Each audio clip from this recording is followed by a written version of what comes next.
Chapter 783. Her eyes were like stars, and her lips were like cherry blossoms. Her black hair was like a waterfall, and her skin was whiter than snow. Under the cover of the bubbling water, most of Qin Etienne's body was swallowed by the bubbles, but her exposed thin shoulders and large snow-white chest were still dazzling. This girl's skin was white and tender, just like a newborn baby's. No, she was even better than a newborn baby's. She was noble, perfect, and flawless. She had the innocence of a young girl, but also a mature charm like a dragonfly skimming the surface of the water. She was like a red plum tree in the middle of a snowstorm, like a lotus petal on a white dress, perfectly embellished. Fang Yin hadn't seen Qin Etienne for a while. She was still the Qin Etienne he was familiar with, but she was a little different from what he had imagined. She had grown up a little, matured a little, and her youthful eyes had become a little more mature. Most importantly, she had learned how to seduce a man. Of course, perhaps she didn't even realize that she was doing such a thing. However, a 16-year-old beautiful girl showing her devilish figure in front of a man, even if it was only a small part, was still breathtakingly beautiful. In Fang Yan's eyes, she was a goddess of beauty, but also a devil. Impulsiveness wasn't a devil. Only a devil could make people impulsive. Of course, Fang Yin wasn't the kind of person you think he was. You don't understand? Fang Yin raised his eyebrows and said, "You don't understand what she's thinking either." Right now, the clan is divided into two factions. Qin Etienne didn't hesitate to reveal the internal situation of the Qin clan to Fang Yin. One faction is the faction of benefits and believes that this is a once-in-a-lifetime opportunity. Although the Jiang clan is also the Qin clan's opponent, the Jiang clan and the Qin clan both cooperate and oppose each other, and they have maintained this relationship for hundreds of years. It has already been proven that this relationship is beneficial to both sides. Moreover, once war breaks out with the Jiang clan, the Qin clan will also be dragged into the abyss. When two tigers fight, both tigers will suffer, especially when the Qin family and the general family clash. The result is hard to predict. So, they felt that since they couldn't completely destroy the Jiang family, they might as well let them continue to exist. He would take this opportunity to strengthen his control over Chaoyan technology and make him the most important flag of the Qin family's industrial kingdom. In comparison, they feel that this is more secure and can maximize the benefits, just as I guessed. Fang Yin nodded. Since we can't disappear, we might as well cooperate. As long as the two big fishes don't kill each other, they can continue to devour the smaller fishes around them. Chaoyan and I belong to that small fish. Qin Etienne's hands gently stir the water and said aloud, "There are also different voices at home. Some people think that Chaoyan technology can be better managed by Lu Chaoga. Moreover, although the Qin family was controlled by Chaoyan, the Rubik's Cube technology completely belonged to Lu Chaoga. If the Qin family doesn't stand on your side in this matter, it will disappoint you and Lu Chaoga. If that's the case, the Qin family might lose everything, and they won't get any benefits. So, it's still in the dispute stage."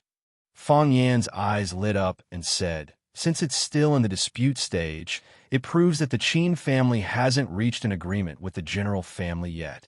So, the meeting tomorrow morning is very important." Qin Etienne tilted his head and looked at Fang Yin, then said, "If you can convince her, the Qin family will stand on your side. If you can't, the result will be hard to predict." Fang Yin nodded and said, "I will try my best. Right, I'm going to see her tomorrow. What kind of gift should I prepare?" Qin Etienne glanced at Fang Yin and said, "First, my mom isn't old. Second, you don't need to prepare any gifts. She doesn't need anything." Fang Yin nodded and said, "That's true. Women like you are really hard to deal with. Even if I want to give you a gift, I don't know what to give." "No, I've already prepared something for you," Qin Etienne said. "I know what she likes." Fang Yin was a bit embarrassed and said, "What do you like? I'll give it to you." "I like you." Qin Etienne giggled and said, "Do you really want to get it to me? Be serious." Qin Etienne stopped laughing. She stared at Fang Yin with a burning gaze and said very seriously, "I like you. Do you really want to give it to me?" Coco prepared a sumptuous breakfast, but Fang Yin didn't have much of an appetite. Even after going through so many big battles, Fong Yin was still a bit nervous. What made him nervous was not only the power that woman controlled and the wealth that could rival a country, but also because she was Qin Yiqian's mother. Qin Yiqian made him nervous, but didn't his mother make him even more nervous? Not to your taste. Qin Yiqian held a spoon and elegantly drank the millet porridge that was just cooked, looking at Fong Yin and asked. Coco, who was waiting on the side, became nervous and hurried forward to say, Mr. Fong, if it's not to your taste, I'll ask the kitchen to prepare another meal. Is there anything in particular you want to eat? No, it's already very good, Fong Yin said with a smile. He looked at Qin Yiqian and said, I'm just thinking about something. Don't be nervous, Qin Yiqian said. I'm not very nervous either. But you can't not be nervous, Qin Yiqian said again. Today's meeting is still very important. Fong Yin put down the bowl of porridge that he had just picked up. Was he going to let her eat or not? Qin Yiqian was wearing a chiffon dress, looking like a high and mighty princess. Of course, she was indeed the little princess of the Empire of Wealth. After eating a bowl of millet porridge and half a coarse bread, she looked at Fong Yin and said, Breakfast is made according to your taste, so you'd better eat some. Fong Yin nodded and picked up the bowl again. After breakfast, Eagle Moo was waiting at the gate of the yard to greet them. Seeing Fong Yin and Qin Yiqian coming out of the villa together, he didn't show the slightest surprise. Fong Yin praised in his heart. It seemed that he must have read the book Professional Qualities of a Bodyguard. Good morning, Mr. Fong. Eagle Moo took the initiative to greet Qin Yiqian and Fong Yin. Qin Yiqian nodded and took the lead to get into the luxury car. Good morning, Eagle Moo. Fong Yin greeted Eagle Moo and followed Qin Yiqian into the car. The car slowly started and drove to the old house of the Qin family. According to Qin Yiqian's arrangement, Fong Yin would visit his mother there. Fong Yin and Qin Yiqian had known each other for many years, but it was the first time that he had entered the old house of the Qin family. Seeing the vast mansion on the hillside, Fong Yin couldn't help but have a clearer understanding of the rich and powerful. Turning half of the mountain into one's own backyard was not something that could be done with money, right? The car drove directly into the gate and then drove to a small building on the east side. While Fong Yin was looking at the layout of the garden in the yard, Qin Yiqian explained, My mother usually lives in that small building. Fong Yin looked at the small white building. She lived in the easternmost part of the whole garden. East, south, east, west, and east were the most important. Under the warm sunlight, the small white building emitted a milky white halo. The car stopped at the door of the small building. Men and women in servants' uniforms came in and out. They moved quickly, but they didn't make any sound. Eagle Moo got out of the car and helped open the door. Fong Yin got out, and then Qin Yiqian got out. Qin Yiqian looked up at the balcony on the second floor of the small building and said to Fong Yin, Come with me. Then he said to Eagle Moo, Bring up the gifts that Fong Yin brought. Eagle Moo smiled and agreed. He followed Qin Yiqian upstairs with 2 bodyguards in black holding several big boxes. In the middle of the living room on the second floor, a woman in a purple dress was sitting. The decoration of the living room was magnificent, but when the woman was in the golden room, she was the most dazzling color. There is Mount Wu in Badong and the beautiful face of a goddess. This sentence immediately came to Fong Yan's mind when he first saw the woman. This was a kind of pure beauty, domineering beauty, beauty with heavy makeup, beauty without any disguise. At the first sight of her, one would think that she was breathtakingly beautiful. The woman was looking down at the documents in her hands. The coffee on the table emitted a strong aroma. A big black cat was lying on the windowsill and basking in the sun. When it saw a stranger coming in, it squinted and turned around. The woman, the cat, the steaming coffee, the furnishings in the room, and the butterfly orchids on the balcony. It was like a harmonious and beautiful picture. The woman finally finished reading the documents in her hands. She closed the documents and took off the silver-rimmed glasses on the bridge of her nose. She looked at Qin Yiqian and Fong Yin and said, Sit down. This is a gift from Fong Yin to you. Qin Yiqian pointed at the gift boxes in Eagle Moo's arms and said, It must be something I like very much, right? The woman's voice was gentle, but it had a power that was hard to ignore. It should be. Qin Etian smiled and nodded. The woman looked at Fong Yin and said with a smile, "Thank you for your kindness." "You're welcome. It's what I should do," Fong Yin said shamelessly. "Then, what do you think you should call me?" The woman took a sip of coffee and looked at Fong Yin. Chapter 784. How should I address her? Boss. Too unskilled. Call her aunt? That sounds too old. Call her aunt? That still sounds too old. Call her sister? Then where should I put Qin Etian? Fong Yin looked at Qin Etian for help, wanting her to give him some reminders. Qin Etian acted as if she didn't see Fong Yin's eyes. She sat next to her mother, picked up the coffee pot, and poured herself a cup of coffee. The color of the coffee was black, and the aroma filled the air. Qin Etian's figure was shrouded in smoke, quickly becoming unreal. "Teacher," Fong Yin said aloud. "Uffed." Qin Etian spat out the coffee she just drank, then calmly took out a napkin to wipe the corner of her mouth. This girl had an elegance and calmness that didn't match her age. This wasn't a child carefully cultivated by a noble family, but rather something that came from her bones. She was very much like her mother. Li Xinyan looked at Fong Yin in surprise and said, "Teacher." "You're my teacher," Fong Yin said with a serious expression. "You're a senior in the field of business, a role model for our lives. There are many things I need to learn from you." Li Xinyan stirred the coffee in the cup with a beautiful steel spoon, casually looked at Fong Yin, and said, "Is our relationship only limited to that of teacher and student?" Fong Yin squinted her eyes and smiled, then said, "The relationship between teacher and student is not simple. Our Huaxia has an old saying, a teacher for a day, a father for life. Our teacher is like half a parent to us. People at that time already knew how to respect their teacher, but are people now not as polite as the ancients?" "You mean?" Li Xinyan picked up the coffee cup and took a sip, then said, "I'm half a mother to you?" "You could say that," Fong Yin nodded. "Of course, you're too young. You look like Etian's sister. Plus, I was a teacher myself, so I have a special feeling for the profession. Whenever someone calls me Mr. Fong, I feel that it's my happiest moment." Li Xinyan glanced at Qin Etian and said, "Etian, I want to have a private conversation with Fong Yin." Qin Etian nodded and stood up with a coffee cup in his hand. "I'm going downstairs to look at the pigeons."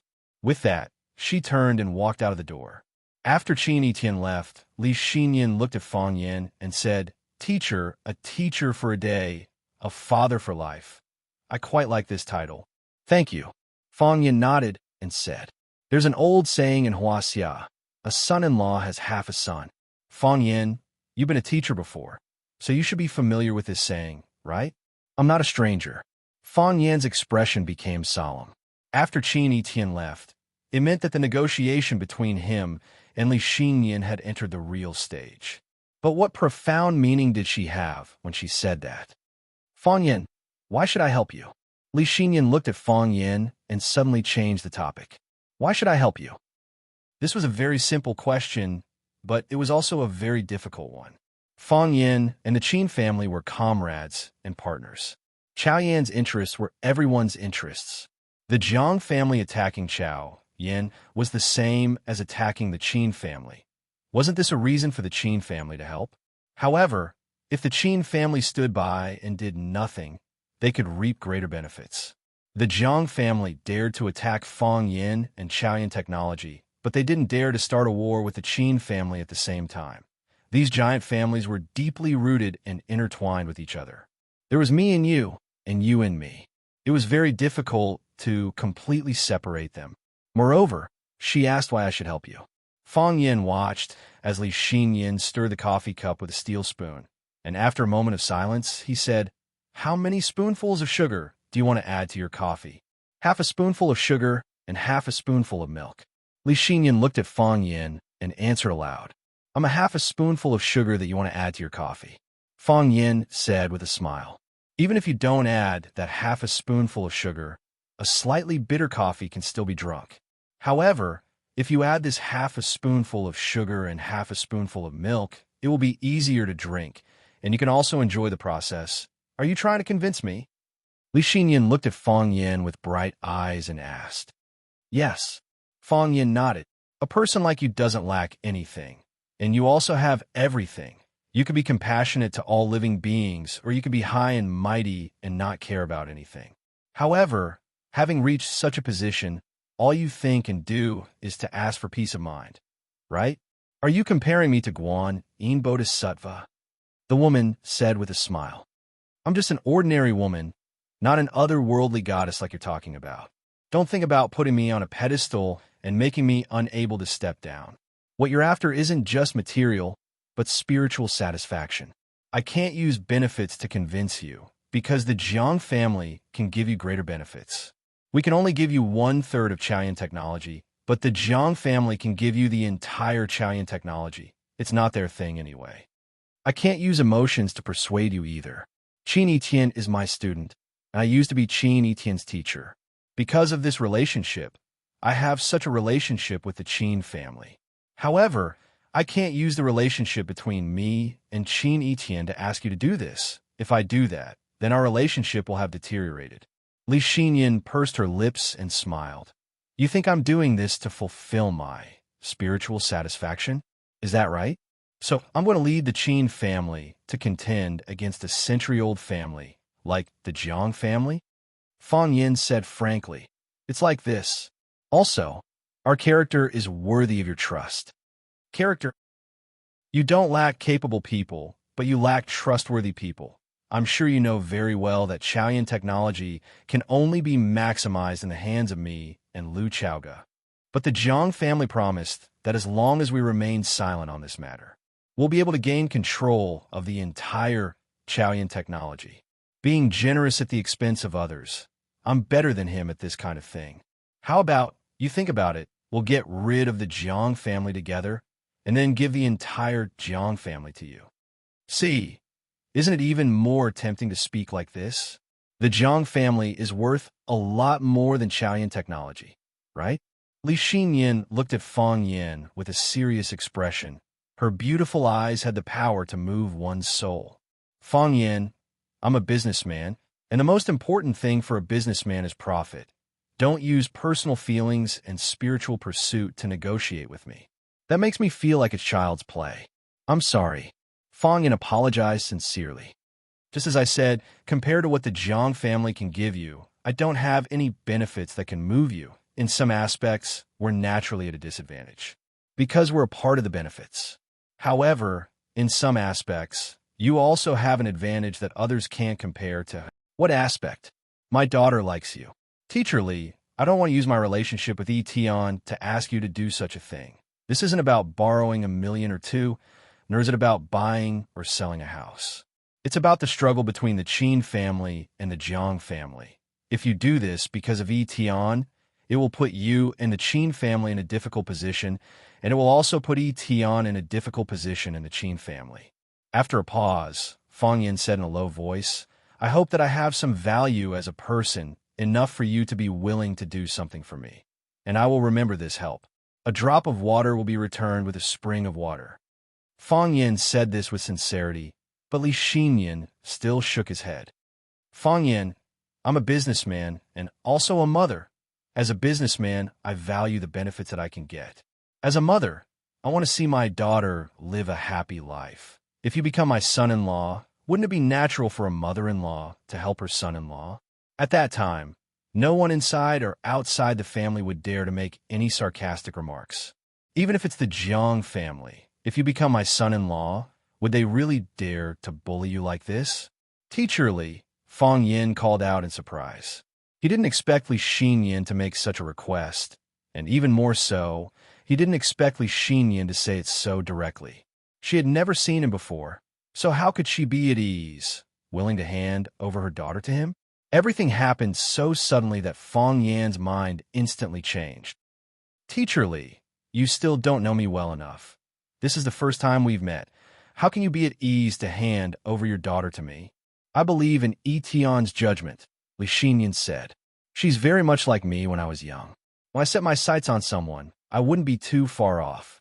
Back then, she suggested me to invest in Chaoyan technology, and I listened. Look now. How many people outside are envious of my investment judgment back then? But This kind of thing can't be forced. Etienne and I, Fong Yin clenched his teeth and said, are just normal teacher-student relationships. She's my student and also my friend. I can't use this kind of thing to make a deal. Li Xinyan thoughtfully looked at Fong Yin and said, Fong Yin, has your head been bitten by a pig before? Was she scolding him? Or was she hit by the car door when she got off the car? She was indeed scolding him. How could she scold him so casually? If not, why would you reject my proposal? Li Xinyan sneered. Could it be that you think my daughter isn't good enough for you? Chapter 785. In the hearts of all parents, their children are the smartest, the prettiest, the most filial, and the most sensible. We often see uncles and aunties complaining about their children while chatting with their neighbors. But if the onlookers nodded in agreement or accidentally dozed off, a fierce battle is inevitable. Let's not talk about Qin Etienne's own excellence. Just his excellence in the eyes of his parents has reached an astonishing level. For example, if Qin Etienne could get 100 points in the hearts of his parents, it would be 1,000 points. If Qin Etienne could get 1,000 points in the hearts of Li Xinyan, it would be 10,000 points or even 1,000,000 points. Any successful person is extremely proud. Li Xinyan just said that Qin Etienne is like him when he was young. Then, is the young me not worthy of the current Fong Yin? Fong Yan's rejection not only denied Qin Etienne, but also denied the young Li Xinyan. This is an insult that is more unacceptable than death. Therefore, Li Xinyan didn't care about his feelings and directly asked Fong Yin if his daughter is not worthy of him. I didn't mean that, Fong Yin said with some embarrassment. Just like his grandfather Fong Hui said, his IQ is very high, but his EQ is really a problem. Especially when it comes to love between men and women, his way of solving the problem becomes childish and clumsy. Qin Etienne is very good, very good. I'm not worthy of her, huh? The sneer on Li Xinyan's face became more obvious and said, she's a good person, so I am not worthy of her? This kind of rejection is indeed more advanced, and it sounds more comfortable. I have a girlfriend. Fong Yin looked at Li Xinyan and said, there is no need to hide this kind of thing, and it can't be hidden. Fong Yin already has an emotional entanglement with Lu Chaoga. If he and Qin Etienne, why is it so troublesome? He just wanted to keep his life. He just wanted to live well. Why did it have to involve so many painful and tangled things? He didn't want to hurt Yi Rou, he didn't want to hurt Lu Xiaoga, and he definitely didn't want to hurt Qin Etienne. But the way things went, he had hurt everyone. Fong Yin was a kind person. He had the craftiness and boldness of an ancient martial arts family. He had also inherited the versatility of his mother's scholarly family. He was smart, two-faced, vengeful, and merciless. However, he also bemoaned the state of the universe and pitted the fate of mankind. He was willing to fight and die for his country and people. Most importantly, the Fong family was sparsely populated, with only one heir for several generations. Other than the elders in his family who took care of him, there were only Li Xiaotian and Ruan Qian, a group of companions of similar age from Swallow Dock, and the two juniors, Fong Yingying and Fong Haoan, accompanying him. He regarded them as his family, as his brothers. His mother, Lu Wan, often taught him to be kind to those who truly loved him, so he was filial to his grandfather, loved his parents, and tried his best to take care of and protect everyone around him. Even when he was teaching in Huaqing and saw Lu Chaoga being bullied, he couldn't help but help her. However, because of Lu Chaoga's betrayal, his enthusiasm was met with a cold current. The relationship between the two instantly fell to the freezing point. However, because of Lu Chaoga's efforts to save him, coupled with the interests of Chaoyan technology, they restored their normal friendship. If Lu Chaoga hadn't betrayed him that time, what would their relationship be like? Would they have become an enviable immortal couple? However, there were no ifs in this world. He met Yi Rou, and he also fell in love with her. Yi Rou also loved him, and they became lovers who had a mutual affinity. Things had gone in a big circle, and, in the end, it was about his relationship with Lu Xiaoga. Lu Chaoga became his woman. He already had Yi Rou, and he had a relationship with Lu Chaoga. It was already very annoying. Before he had time to solve it, the Zhang family's attack came like a flood. Qin Etienne wanted to marry me? It had to be said that this was a request that no man in the world could refuse. The first beauty of Yin Jing, the most outstanding investor of the younger generation of Huaxia, one of the controllers of the Qin family's large industry, and the most favorable candidate for the future heir of the family. Marrying such a woman, wasn't this something that all men dreamt of? With Qin Etienne's ability and the Qin family's wealth, even if Fang Yin slept on a pile of money in the future, it was very likely that he would be crushed to death by a large amount of money. Besides, Fang Yin was not the kind of boy toy that people said. He was also capable, and he had his own pursuit of martial arts. If Fang Yin married Qin Etienne would earn money to support the family, and Fang Yin would be responsible for being as beautiful as a flower. No, climbing the heavenly law. He didn't have to deal with his own affairs, because everything could be handled by Qin Etienne. He didn't have to deal with countless enemies, because no one dared to offend the son-in-law of the Qin family. He could focus on martial arts, seek the way, and polish his heart of Tai Chi. How could he refuse such a life? However, he already had Yi Ro. He had met Yi Ro, so the only thing he could do was to refuse. I have a girlfriend. Fang Yin looked at Li Xinyan and said. He repeated again, I love her very much, and she loves me very much. Is it Yi Ro from the Yi family? Li Xinyan asked aloud. Fang Yin nodded and said, It's Yi Ro from the Yi family. We promised to marry each other, so I can't accept your kindness. Qin Etienne is very outstanding, and Qin Etienne is the most beautiful girl I've ever seen. However, I can't accept her love anymore. This makes me very grateful, but also very guilty. Could it be that in your heart, my daughter is not as good as the daughter of the Yi family? There's no way to compare this. Fang Yin said with a serious face. I met Yi Ro first, so I can only choose Yi Ro. Etienne is very outstanding, and so is Wenro. They are both very outstanding girls. However, since I've already fallen in love with Yi Ro, how can I fall in love with Qin Etienne? If I really accept a request, won't you doubt my sincerity? Li Xinyan put down the already cold coffee cup and said, I do have this worry. If you immediately agree to my request, I will find a way to destroy your relationship with Etienne and even help the Jiang family destroy you. A woman's heart is the most poisonous. Just a moment ago, we were just having a nice chat over tea, but one careless word and we'll be destroyed by this extremely beautiful woman. There's really no sense of security when dealing with people from big families. What, you refused? Li Xinyan looked at Fang Yin with a smile and said, You refused. I can see your sincerity. I can see your feelings for Yi Ro. Of course, I can also see your feelings for Etienne. Fang Yin was shocked and said, Etienne and I are only friends. I think of her as student, sister, friend.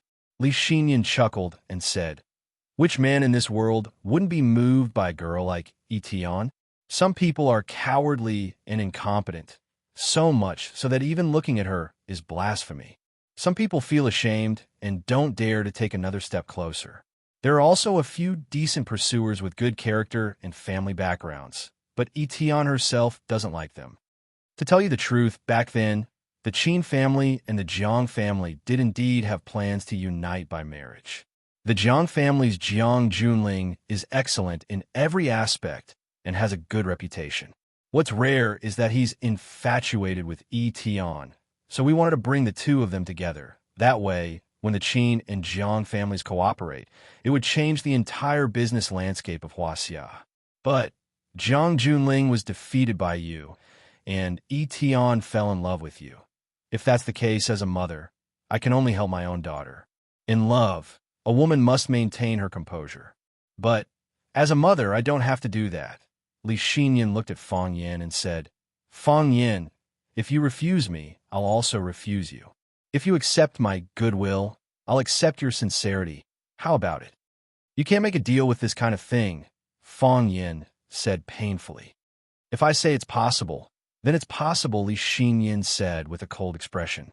What's your answer? Fang Yin got up from his chair, slightly bowed to Li Xinyan, and said, It's my honor to be able to meet Teacher Li today. I hope I'll have the chance to visit again in the future. Saying so, Fang Yin turned around and walked outside. Li Xinyan looked at Fang Yan's back for a long time, then softly said, "What a man with a backbone." Qin Etian walked out from the dark curtain with a pigeon cage in his hand, looked at Li Xinyan and said, "Xiaobai is getting thinner and thinner. Is it because her appetite hasn't been good lately? Don't give her too much food. Once she's full, she won't want to move anymore." Qin Etian sat down next to his mother, looked at her, and said, "Why do you have to force him like this?" "You know it's going to be like this." Li Xinyan looked at Qin Etian and asked, "If I didn't force him like this, do you think you'd have any hope?" "No," Qin Etian said very honestly. He made it very clear that the first person he met was Yi Ro. "If that's the case, what's the point of me forcing him or not? We're still friends," Qin Etian said with a smile. "Even if you like a man, you don't have to be together. That's what ordinary women think," Li Xinyan said with a firm voice. "The man my daughter likes. I must be with him. I don't want you to be alone. I don't want you to suffer any grievances. Because you're my daughter. Whether in business or in love, we never compromise." Chapter 786. The negotiation was not successful, so Fang Yin was still in a heavy mood. He couldn't go back for the time being. At least, he needed to make some efforts. It was still early, so Fang Yin didn't go back to Qin Etian's villa directly.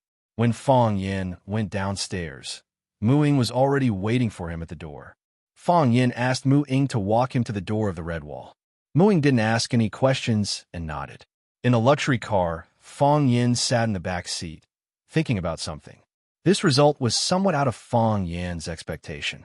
He had thought that the woman of the Qin family would agree to help. After all, she was a smart person and knew what choice was best for the Qin family. Of course, he had also thought that the woman would refuse. The Jiang family had already offered them such great benefits, and the voices within the Qin family were so strong.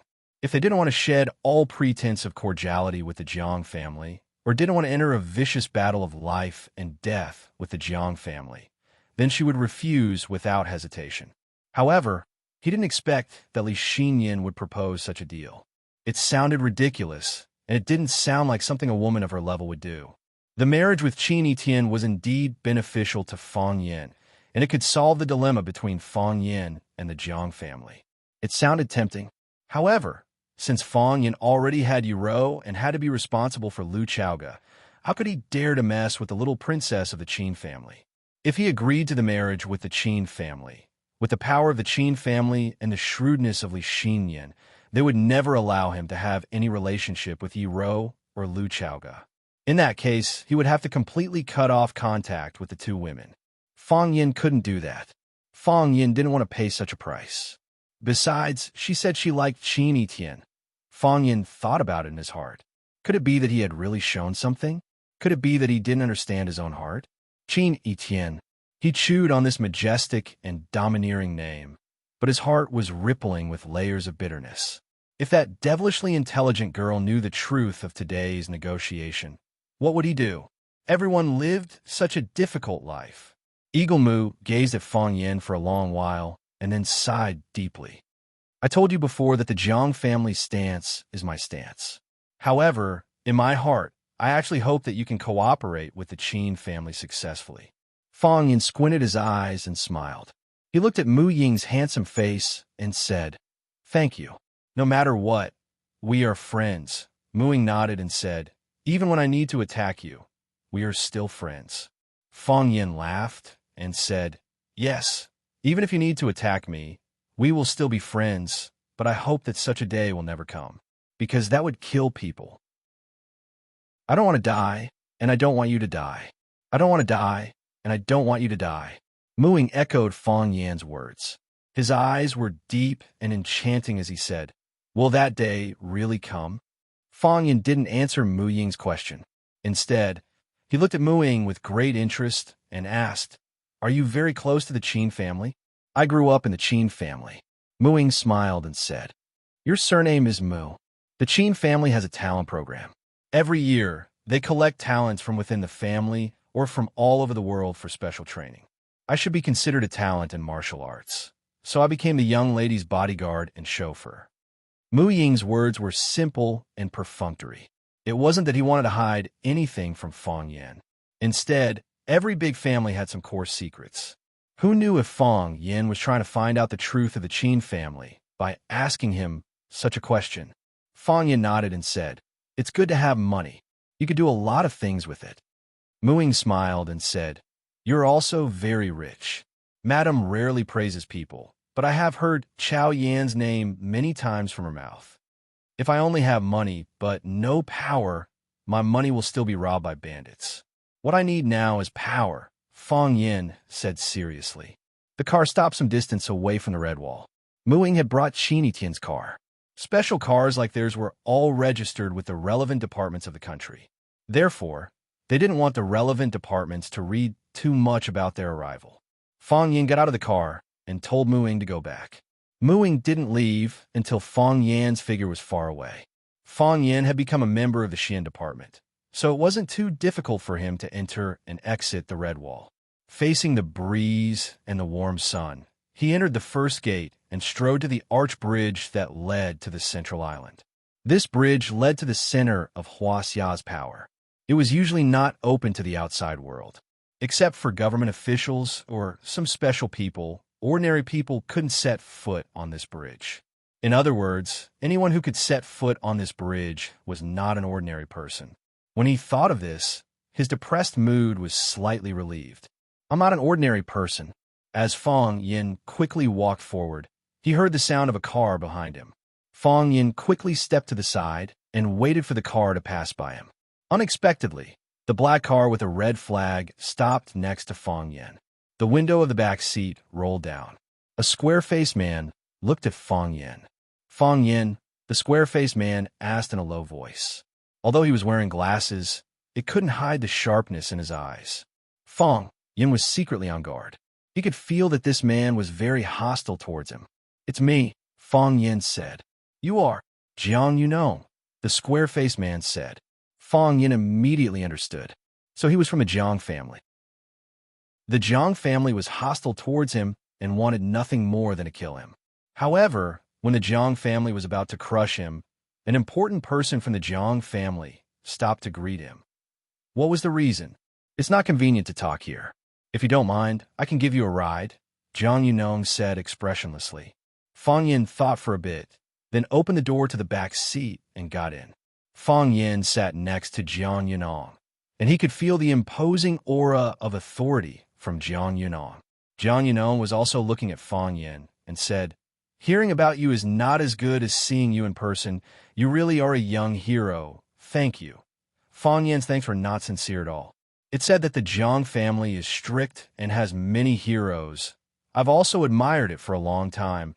The sharpness in Jiang Yunong's eyes disappeared. The corner of his mouth had a faint smile and said, "If it's someone else saying this, we can listen to it half truthfully and half falsely. But when these words come from your mouth, there is not the slightest hint of admiration in them. The General Ling was banished from his home because of you, and the General Xing has suffered several times in a row because of you. Even my own younger brother died at your hands." Fong Yin hurriedly denied it, saying, "You can't say something like that without any evidence. The general's order was his own sin. He had courted his own death. The Jiang family had great ambitions, but little talent. They only wanted to prove their abilities, but the more they tried, the more useless they became. As for your brother, I don't even know who your brother is, so how can you say that I killed your brother? Fortunately, I didn't record it. If I did, I would be able to sue you for slander based on what you said just now." Jiang Yunong smiled and said, "If I needed to send you to prison, I would need evidence for those things. I don't need to do that, so I don't need evidence for a lot of things. I understand your style and means of doing things." Fong Yin said with a smile, "When you don't want to use the law to solve problems, it proves that you want to use violence to solve problems privately. These are both things you are good at." Fong Yin, "You didn't have a good talk with the Qin family, did you?" "How is that possible?" Fong Yin retorted with a sneer. "If you have a spy in the Qin family, you should know that Teacher Li specially invited me to have breakfast and coffee with her this morning. Oh, yes, I call her Teacher Li because I was a teacher in the past, so I feel very close to her identity as a teacher. We had a good talk and chatted for more than an hour. Originally, she wanted me to stay for lunch, but I received an emergency call, so I had to end it early. However, Teacher Li still asked Mu Ying, the bodyguard of the Qin family, to drive me here personally. Didn't you see Mu Ying's car just now? So it seems that your negotiation has been successful. The ridicule on Jiang Yunong's face was very obvious. Of course, Fang Yin was like a dead pig that was not afraid of boiling water. He completely ignored Jiang Yunong's expression and said, "The Jiang family will face the joint attack of me and the Qin family." Jiang Yunong pushed up the glasses on the bridge of his nose and said, "Fang Yin, I finally understand why you can succeed. A person like you is indeed very likable. When we first met, I felt that you were very different from other people. You have a spirit. There was a rebellious spirit in him. No matter who the opponent is, no matter what kind of situation you face, you can fight back shamelessly. This time, I really want to thank you for your appreciation of me," Fang Yin said with a smile. "If it wasn't for this spirit, I would have been trampled to death by Jiang Junling a long time ago. I would have become a pile of mud, a pile of weeds. I would still be Fang Yin, but no one would know who Fang Yin is. But are you ready? Are you ready for a bigger storm? I study Tai Chi, and there's a saying in the core theory of Tai Chi that I think is very reasonable. Now, I will take it out and encourage you. If he is strong, let him be strong. I will *CK your mother." Chapter 787. Let him be strong. I'll *CK your mother. This was a very undignified curse. Fang Yin was a descendant of an ancient martial arts family and could be considered a real martial artist. However, he also inherited his mother Lu Wan's scholarly family's etiquette. He rarely cursed when he was with people, and he rarely said anything that hurt people's self-esteem, unless he especially hated people. Those who said things like *CK and lousy would never become the main characters in reality or novels. They were just villains who were stepped on by others. However, the Jiang family's fierce attacks wave after wave, Li Yu's disappearance and Du Qing's imprisonment, the result of the negotiations with the Jiang family, and the messy relationship with Yiro, Lu Chaoga, and even Qin Etian, caused his anger to rise, and finally caused him to lose control of his emotions. He was really annoyed. To compete with a giant like the Jiang family, it was not possible to win by being good at scheming. It was a competition of resources, connections, capital operation, hundreds of responses at a single call, and hundreds of years of heritage. Moreover, the Jiang family could casually enter and exit the Red Wall, which could also bring pressure to Fang Yin. Whoever he came to meet, that person might stand behind the Jiang family and become their strong support. Fang Yin, even if he was a genius with extraordinary intelligence, he was still a young man in his 20s. He had no family to rely on, no elders to consult, and had to bear all the heavy responsibilities by himself. He would also feel annoyed and tired. He even often thought that it would be better if nothing had happened, and that he was just an ordinary young man from Swallowdock or a slightly talented Rosefinch secondary language teacher. He liked that kind of life and also yearned for that kind of life. The many days of suppressed emotions finally exploded in the face of Jiang Yunong's aggressiveness. The Jiang family was the root cause of all this. He hated them to the core. Click! A black handgun's safety was pulled, and the pitch-black muzzle was aimed at Fang Yin's head. It was the bodyguard in the passenger's seat, a young man who looked quiet but had a pair of blood-red eyes when he was angry. His hand holding the gun was very steady. Even when the car was moving, it did not shake at all. It seemed that his marksmanship must be very good. "You deserve to die," the man in the black suit said fiercely. "Shoot!" Fang Yin moved his head closer to the muzzle of the gun. His voice was cold, and there was a mocking smile on his face. "Shoot!" The man in black's knuckles twitched, and his eyes turned even redder. His fingers exerted a little more force, and with just a little more force, he could pull the trigger. "Shoot me!" Fang Yin stared into the eyes of the man in black. He seemed to be crazy, but he kept his voice very low. "Doesn't your Jiang family hate me? Haven't your Jiang clan tried to kill me time and time again? Shoot! Shoot here.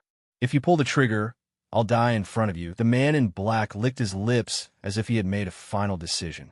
"Shoot me!" Fang Yin screamed.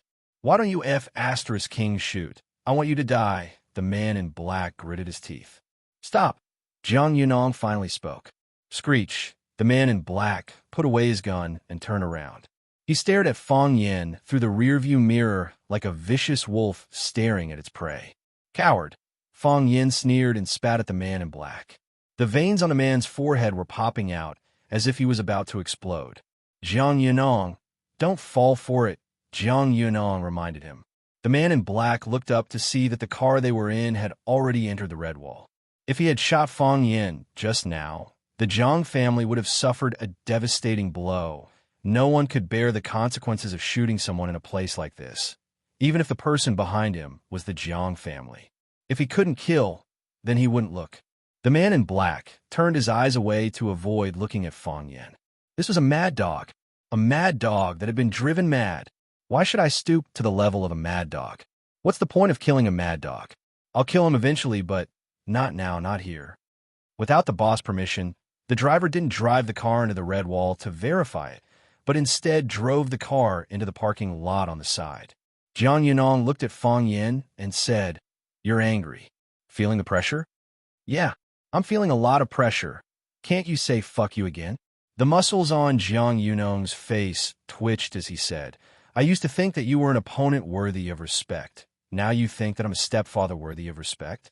Fong Yin, you're angry. You feel the pressure?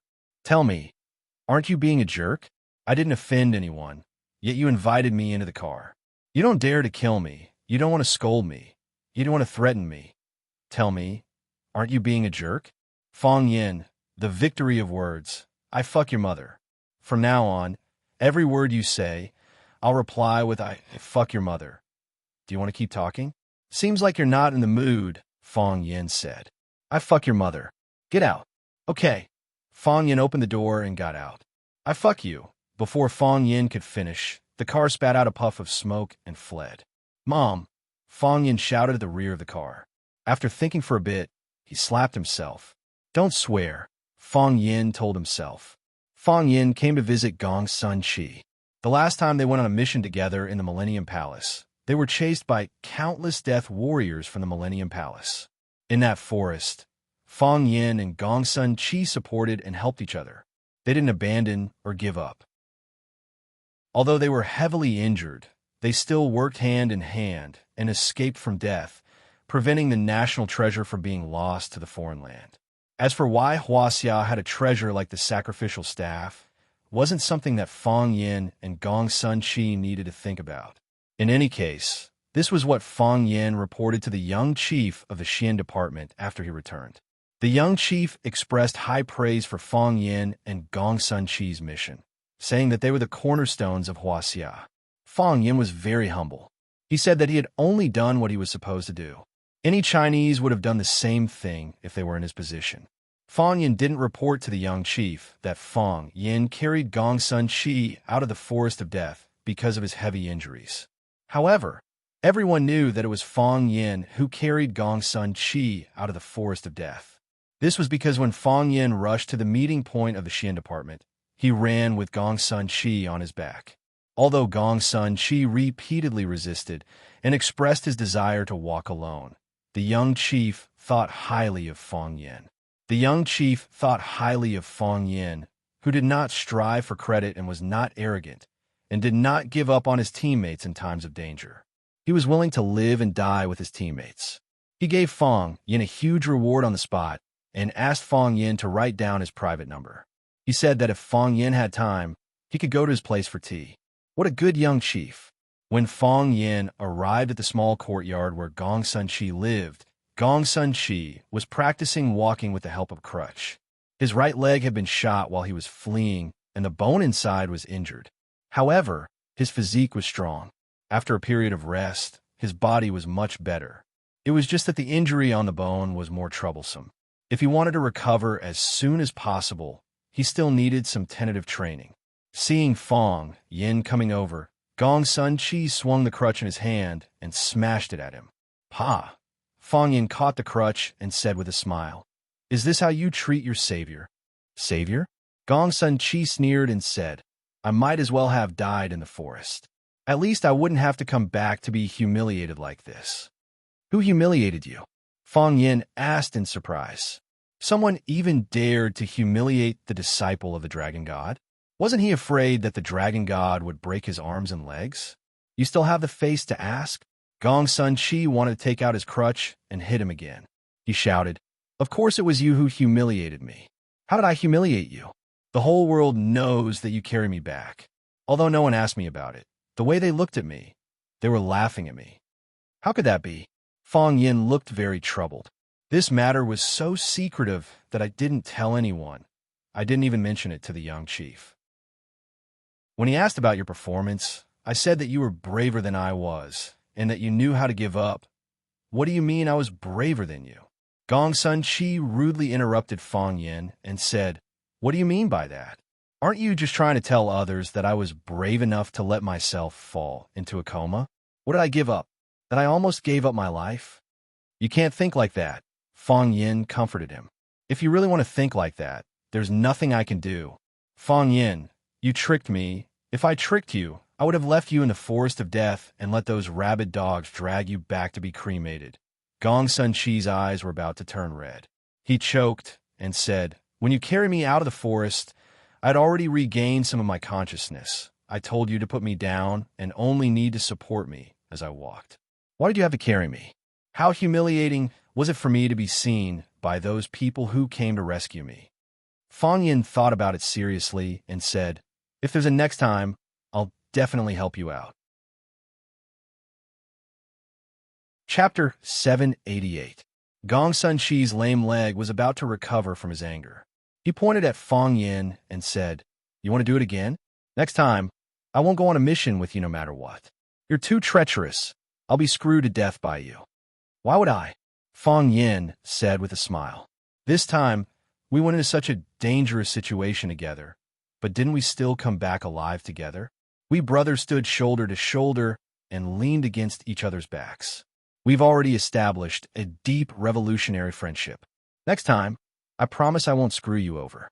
If you get injured and faint again, I'll definitely wait for you to wake up and bring you out to meet up with the others. Why am I the one who gets injured and faints every time? Why can't I carry you out when you get injured and faint? You must not have watched Dwelling Snail, right? There's a handsome uncle who says something like this. Everyone should do what they're good at. Fainting is what you're good at. Carrying people is what I'm good at. Leave. I don't welcome you here." Gong Sun Chi hurriedly waved his hand. He couldn't beat Fang Yin in a fight, nor could he win an argument against Fang Yin. He was worried that he would be angered to death by Fang Yin. Fang Yin didn't leave. He sat down on a chair under the eaves of the corridor and looked at Gong Sun Chi. "Continue practicing. I'll leave after a while." Gong Sun Chi stood in the courtyard for a few seconds, then leaned on his cane and sat next to Fang Yin. Looking at Fang Yin's gloomy face, he asked, "The Jiang family made a move against you? You know about this?" Fang Yin looked at Gong Sun Chi in confusion and asked. Gong Sun Chi sneered and said, "Before you even entered the Shin department, I already thoroughly investigated your background. You offended the Jiang family, offended such a rich and noble family. At that time, I wanted to see how you would die. I didn't think that you would be able to survive until now. It's quite a miracle." Knowing this, Fang Yin narrowed his eyes and smiled. "If I say yes, that the Jiang family has forced me into a dead end, that my current life is unbearable, and that I could step into the void at any moment and be doomed forever, would that make you feel better?" "Yes." Gong Sun Chi nodded without hesitation. "However, I owe you my life," Gong Sun Chi said with a serious expression. I owe you my life." Gong Sun Chi avoided Fang Yin's scrutinizing gaze. His handsome face was actually a little red. Saying such words made him, who was so proud and arrogant, feel really embarrassed. "Although I don't like the way you handled it, it's a fact that can't be changed. If you didn't carry me out of the forest of death, I would be dead now. Maybe the blood in his body was sucked dry by the locusts. I won't." Fang Yin comforted her in a low voice.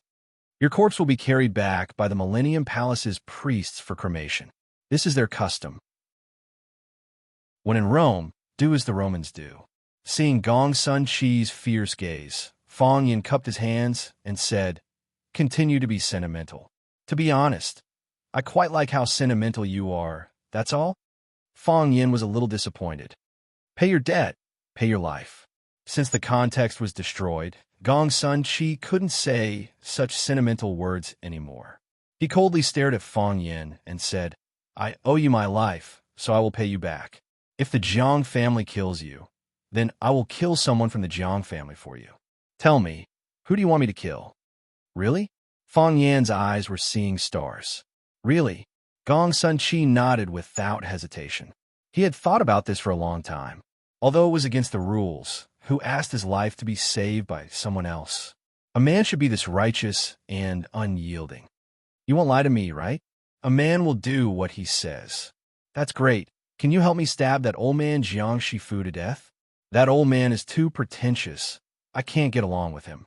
The dumplings he makes are so disgusting. I almost died from the saltiness. Gong Sun Chi's face twitched, looking like he was in a lot of pain. Is there a problem? There is a problem. What problem? I can't kill Jiang Shifu, Gong Sun Chi said. Even my Shifu can't kill him. If he didn't provoke my Shifu can't even touch him. Why? Because he's a Jiang Shifu. You're not a man. Fang Yin said. You didn't do what you said either. You told me to kill Jiang Shifu. That's right. You said it yourself just now that I saved your life, so your life is mine. I want to kill the general and cherish the blessings of the future. If I had 2 lives, I would use one to kill Jiang Shifu. Now that I have 2 lives, I'm going to use your life to kill Jiang Shifu.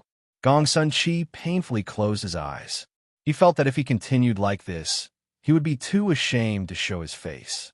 He wanted nothing more than to find a hole in the ground to hide in. He said, I can't kill Jiang Shifu for you, but I, Gong Sun Chi, will never go back on my words. Whoever kills you, I will kill them. Fang Yin thought for a bit, then asked, what if I don't die? Then I won't have to kill anyone. Your way of repaying a debt of gratitude is too shoddy. Fang Yin said angrily. How about I tell you who will kill me, and you kill him first? What if you say Jiang Shifu again? I won't. I know the difficulty and consequences of killing him. Why don't you go kill Jiang Shi? Looks like that won't work either. Fang Yin stood up and said, Rest well. I'm going back. Gong Sun Chi looked at Fang Yan's back. Seeing that he was about to step out of his courtyard, he said, I'll try. Fang Yin waved his hand at Gong Sun Chi, then stepped out of the courtyard, leaving Gong Sun Chi with a tall and mysterious figure. Did he really believe me? Gong Sun Chi muttered to himself. After leaving Gong Sun Chi's courtyard for a long time, Fang Yin couldn't help but laugh out loud. Gong Sun Chi, this guy, can be quite cute sometimes. If Gong Sun Chi could really help him kill Jiang Shi, then it would be a pleasant surprise for me. Even if the Jiang clan were furious, they would still blame it on Gong Sun Chi or even the Dragon God's life. Fang Yin was really looking forward to the glorious battle between the Dragon God and the Jiang clan. What's there to be happy about? An old voice suddenly sounded by his ear. When Fang Yin looked up, an old man wearing a gray robe was slowly walking towards him. When Fang Yin saw him, he was already at the end of the path. When Fang Yin saw him clearly, he was already standing in front of Fang Yin. It looked like the Taoist distance reduction. Speak of the devil. He had just remembered the battle between the Dragon God and the Jiang clan, and in the blink of an eye, Coming was already standing in front of him. Coming was still as skinny as before. His clear eyes looked at Fang Yin and asked, What's so happy about? Fang Yin looked at this legendary figure of the Jianghu and said, I just thought of something interesting. Coming naturally wouldn't believe Fang Yin's nonsense. After hearing Fang Yin's answer, his face showed no expression and said, You came out from Gong Sun Chi's place? Yes. Fang Yin nodded. No matter what, Gong Sun Chi is my comrade. He used to be. He's injured, so it's only right for me to come and see him. What do you want? Coming asked as he looked at Fang Yin. What do you want? You think, I came to see Gong Sun Chi because I have an ulterior motive? Fang Yin sneered. If that's the case, why did I take such a big risk to carry him back in the forest of death? Wouldn't it be safer and smoother for me to escape alone? I don't believe you have any good intentions toward Gong Sun Chi. Coming said directly. Of course, I don't care if you have good intentions or not. I can spoil you, but I can also destroy you. Fang Yin looked at him coldly and said, I don't care if you spoil me or want to destroy me, because one day I will destroy you. There was a glimmer of light in Coming's eyes. It wasn't fear nor anger, but excitement. This reaction made Fang Yin a little angry. This old thing seems to lack opponents. Unfortunately, your state is too low. A glimmer flashed in Coming's eyes, and then he shook his head regretfully. The most unforgettable battle in life is when I competed with enchanting. Unfortunately, decades have passed in a flash, and I can't find such a talented master anymore. The rest can't even withstand a single blow. I won't let you down. Fang Yin looked straight into Coming's eyes and said in a very serious tone. Coming looked at Fang Yan's eyes and temples and said, It seems that you still haven't crossed that threshold. Wait until you have crossed that threshold, then come and say this to me. It's immoral to give people high expectations for nothing. After saying this, Coming didn't have any intention to talk to Fang Yin anymore. He passed through Fang Yan's body and walked toward Gong Sun Chi's courtyard. After a few steps, Coming turned back and looked at Fang Yin. If Mo Qingdi returns, please come and inform me. Fang Yan's eyes turned cold, and he said, Don't worry about this. As long as the old drunkard returns, I will inform you first. Coming smiled and said, I hope you can understand. It's hard to find an opponent. Fang Yin wanted to go back and discuss with Gong Sun Chi again. If Gong Sun Chi stabbed his master to death, then the debt of saving his life in the forest of death would be even. Would Fang Yin agree? Chapter 789. Fang Yin felt that his mood was like a boat sailing in the sea, going up and down. He was in a bad mood after being ambushed by the Jiang family in Huaqing. After coming to Beijing, Qin Etian warmly welcomed him and accompanied him to a hot spring bath. Although he didn't see anything, his mood was still better. He was upset again after failing to negotiate with the Qin family. Outside the Red Wall, he met Jiang Yunong of the Jiang family and vented his frustrations on him, improving his mood again. Seeing Gong Sun Chi feel his true feelings, Fang Yin was in a good mood. When he walked out the door and met Gong Sun Chi's master, Undying Divine Dragon, Fang Yan's mood turned gloomy again. Against an opponent like the Jiang family, Fang Yin was still struggling to resist. However, when he met a heavenly Dao realm expert like Teng Ming, he couldn't even utter a threatening word. This was because everyone knew that he posed no threat to him. He also knew all of this, so there was no need for him to say it out in front of others. When Fang Yin entered the Red Wall, he got Muing to bring the car back. Now that he was out of the Red Wall, and there was no car waiting for him, he planned on walking around the corner. It was still early, and it was unlikely that Qin Etian had returned from her mother's place. He needed to stay behind and think of a way to get some information. It would be best if he could hear news that Gong Sun Chi had suddenly wiped out the Jiang family. Thinking of how Gong Sun Chi's leg injury had yet to recover, the possibility of that happening was slim. All he could do was shake his head and sigh. Fang Yin walked out of the Red Wall, crossed the moat, passed through the Black Tortoise Gate, and walked towards Chang'an Street. Fang Yin looked at his surroundings. Everything was familiar, as though he had seen every shop before. He stopped in his tracks and thought about it seriously. Only then did he realize that the teacher had brought him to meet that old man. After coming out, he had taken him to the Bai family's noodle shop to eat a bowl of zhajiang noodles. Fang Yin squinted his eyes and smiled. He never expected that his thoughts would lead him back to the path he had taken before. It was already noon, and he planned to find a nearby restaurant to eat something. The Bai family's zhajiang noodle restaurant was something he absolutely could not go to. If he was poisoned by the Bai family's old man who hated him to the bone, wouldn't he die of injustice? Fang Yin looked around, but before he could find a suitable restaurant, he found a familiar figure. Fang Yin opened his mouth to shout, but he quickly stopped himself. Why was he calling her? He had nothing to do with her. Just as Fang Yin was about to turn around and leave, he found that the girl was in trouble. Is he going to save the damsel in distress? Fang Yin smiled bitterly. But I really don't have the mood right now. Bai Jie is a student of Beijing Foreign Language School, majoring in Japanese and Spanish. Because her family ran a shop, she would go home every day after school to help her grandfather entertain guests. Today was no different from usual. She hummed a tune and played with the heart-shaped stone in her hand as she walked to the noodle shop at home. Suddenly, she was blocked by a group of people. 3 girls and 2 boys, all of them were Bai Jie's classmates. They were considered as students of the same school. Bai Jie looked at them in surprise and asked, "What do you want?" "Bai Jie, you shameless bitch. How dare you steal my boyfriend?" The leader of the group was a girl with short hair.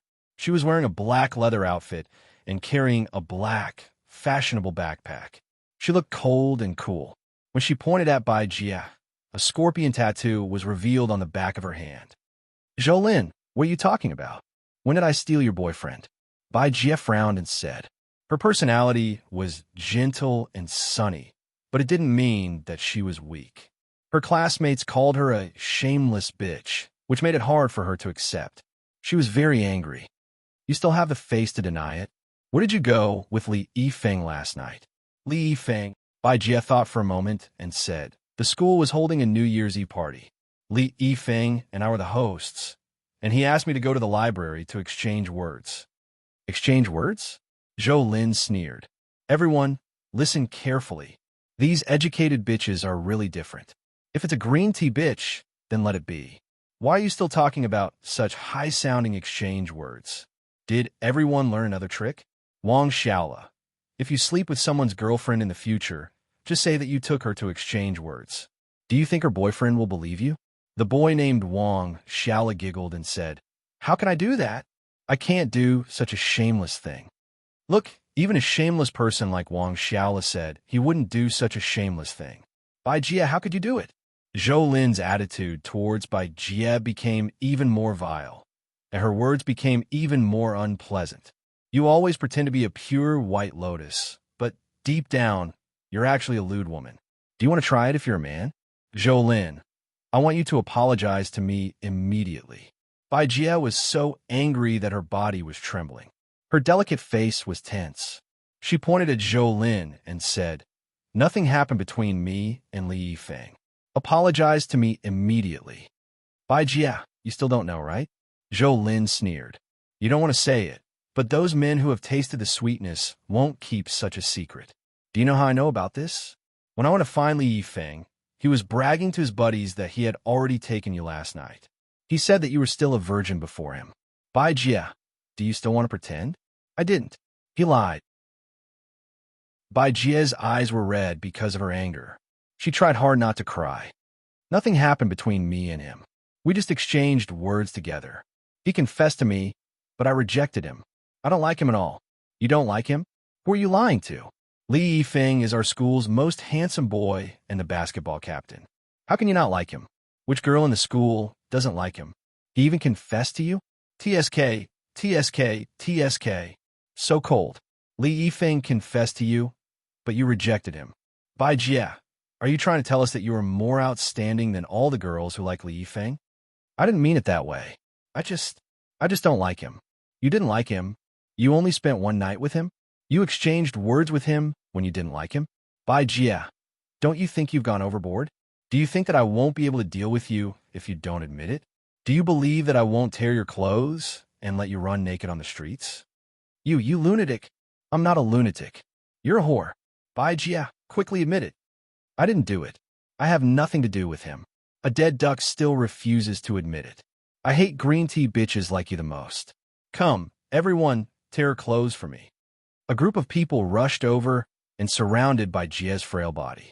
Zhou Lin reached out to pull the buttons on Bai Jie's dress, preparing to tear her clothes off. Let go of me." Bai Jie hugged her chest tightly to prevent her dress from being torn off.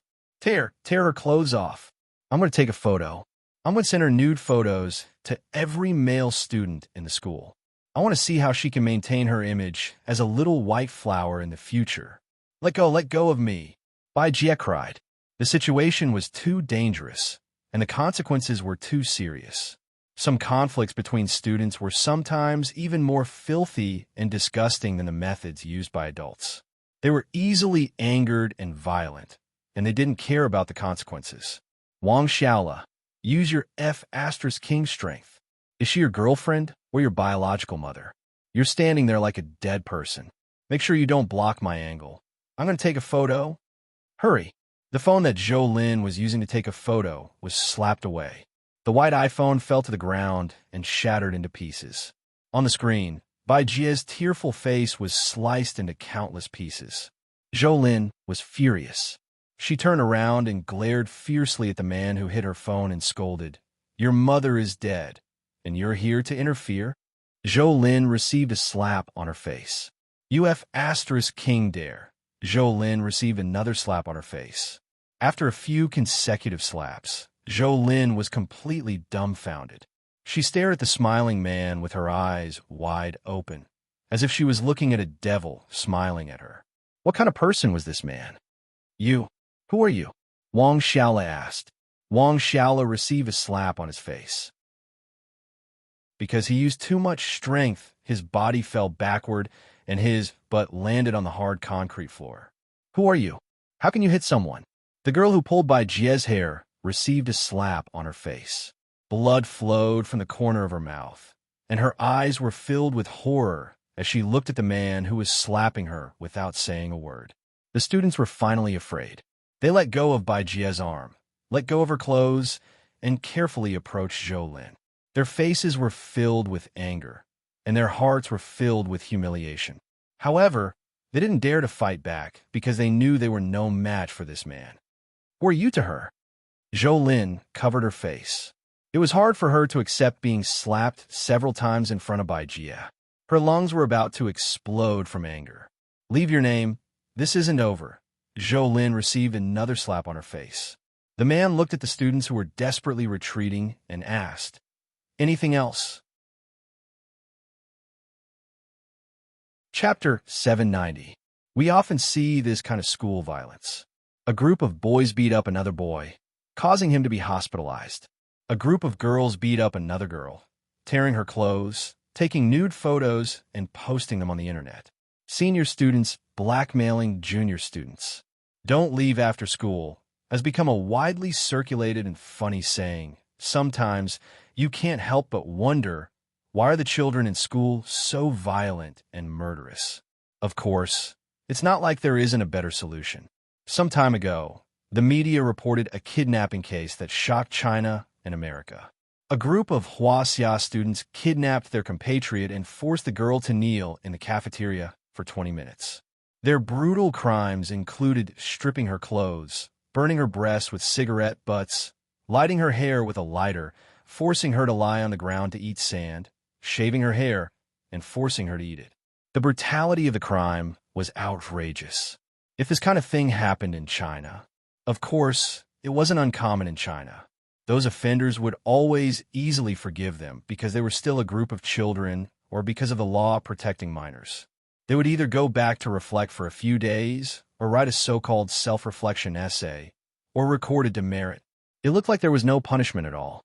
However, when those offenders thought that it was just house play between children, American law would send them to prison and punish them with sky-high bonds. Children have the right to make mistakes, but children don't have the right to break the law.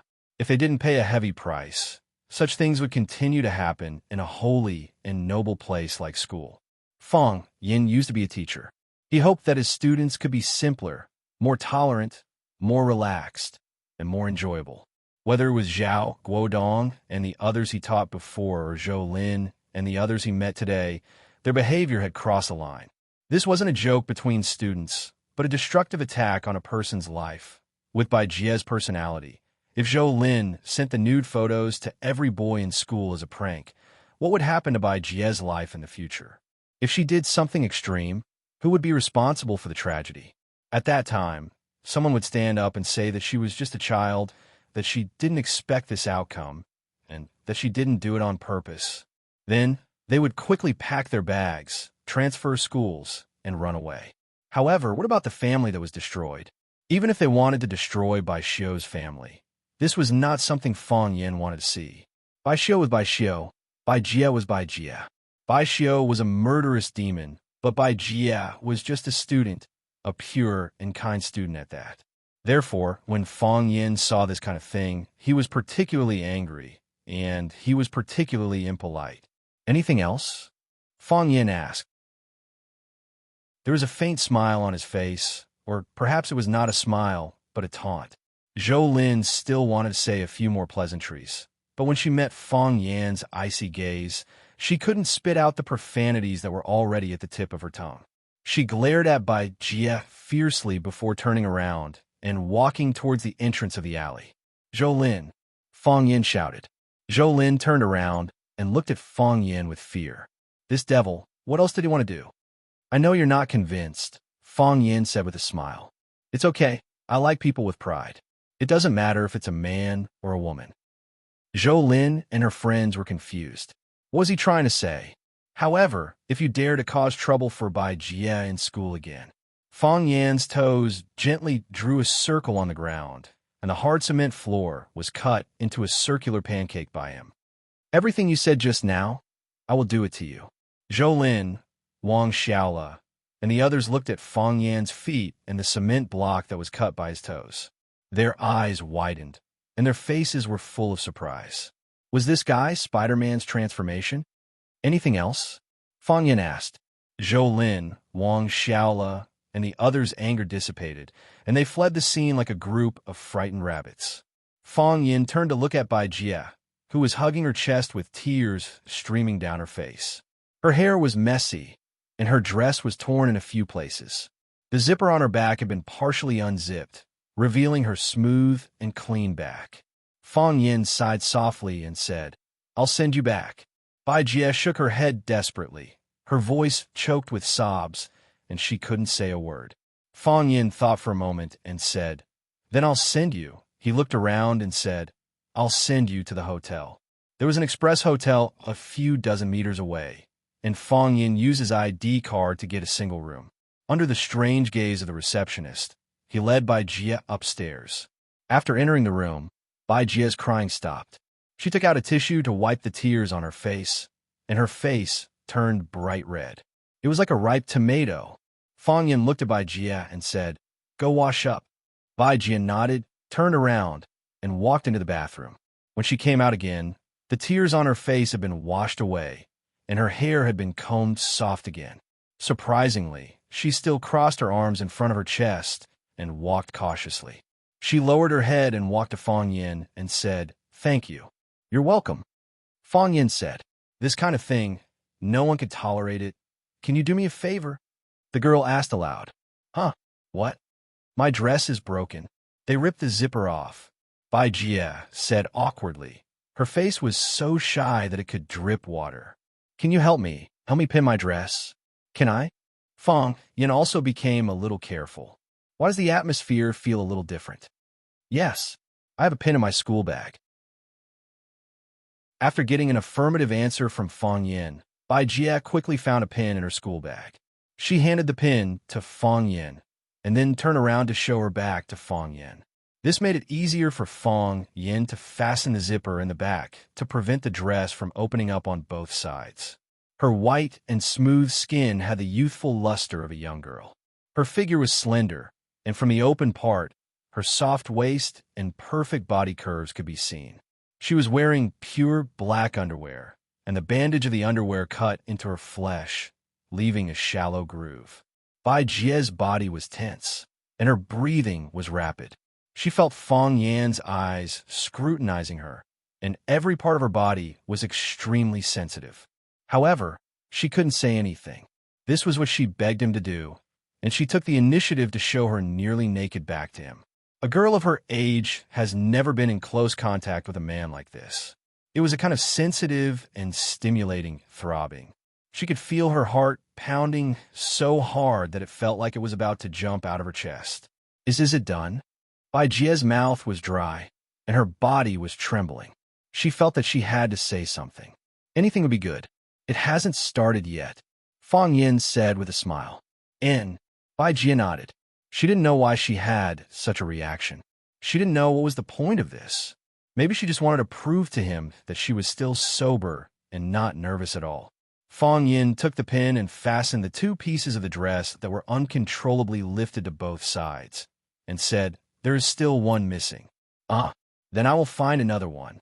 Bai Jie hurriedly jumped away and rummaged through her bag. Fong Yin smiled and said, "I lied to you. It's already been fastened. Your dress won't fall down again." Bai Jie was stunned for a while. Then she zipped up the bag, turned around, and said coquettishly, "You bad guy." Bai Jie's mood was much better now that she didn't have to worry about the dress falling down at any time. She looked at Fong Yin and said, "Are you going to stay here today? It doesn't seem necessary." Fong Yin shook his head with a smile. "Anyway, the room is already open." Bai Jie said, "I will make you a cup of tea." Bai Jie had been a helper in the noodle house for a long time, so she was quick to work. She quickly brought a cup of tea and placed it in front of the table where Fong Yin was sitting. She also held a cup of plain water and sat in front of Fong Yin. She looked down at him and said, "Am I very embarrassed?" "No." Fong Yin shook his head. "They're the ones who are embarrassed." "How can that be? No one dares to bully them." Bai Jie naturally didn't believe Fong Yin's comforting words. Perhaps they haven't realized it yet, but in the future, they will feel ashamed of what they have done today. Furthermore, if they don't change their ways, they will eventually pay the price for their actions. Fong Yin said with a serious expression on his face. This time, he wasn't comforting her. He really thought so in his heart. "You didn't do anything wrong, but you were attacked like this. How can it be embarrassing? I just think I shouldn't cry." Bai Jie said, "Actually, I didn't want to cry, but when I saw you appear, I couldn't help but cry. I suddenly thought of my brother. If my brother was here, they wouldn't dare to bully me like this. My brother wouldn't allow others to bully me like this. I haven't seen my brother for a long time. I don't know how he is now." "Of course." Fong Yin nodded firmly and said, "If your brother was here, they wouldn't dare to bully you like this. He wouldn't allow them to bully you like this." At the entrance of the Express Hotel, a man wearing a black felt hat and a scarf around his neck stared at the lobby of the hotel as if he was hesitating whether to rush up and catch the adulterer. Chapter 791. I didn't seduce her boyfriend. Bai Jie held a cup of water and sat in front of Fong Yin. Her head was lowered, and her face was full of melancholy. It seemed that she hadn't fully recovered from the blow just now. She was a very simple girl. Compared to many girls who said F***CKU and grab your breasts, she even hesitated to say the word seduce. She didn't know why, but she wanted to explain to Fong Yin. Perhaps she wanted to explain that she wasn't the kind of woman they said she was. Fong Yin smiled and drank his tea, waiting for Bai Jie to continue. "Actually, I don't like Li Yifeng at all. I think he's too frivolous. Relying on his good looks, other than Zhou Lin, he has several girlfriends." Seeing Fong Yin looking at her with a smile, Bai Jie hurriedly explained, "Actually, I don't think he's handsome either. He's not as handsome as my brother." Fong Yin nodded. Putting aside his selfishness, Fong Yin had to admit that Bai Xiao was indeed a rare handsome guy. In Swallow Dock, other than himself, Li Xiaotian and Zhu Zidin couldn't suppress his limelight. The school is holding a New Year's Eve party. Li Yifeng and I are the two hosts. Originally, we have to rehearse our lines before the event. Li Yifeng said to get a room at the school gate or a private room at a cafe. I didn't think it was good, so I said to go to the library. He confessed to me, but I refused. I didn't expect him to say such things behind my back. "You really don't understand, guys," Fong Yin said with a smile. "I mean, you don't understand the psychology of scumbags. You just look at him, and he has already stripped your clothes off countless times in his heart." Bai Jie's mouth opened wide. She thought to herself, "How many guys have I looked at?" "I'm not talking about all the guys," Fong Yin said gloomily. "I mean, guys like Li Yifeng shouldn't be given any chance. What are you going to do next?" "I don't want Grandpa to worry. I can't tell him about this."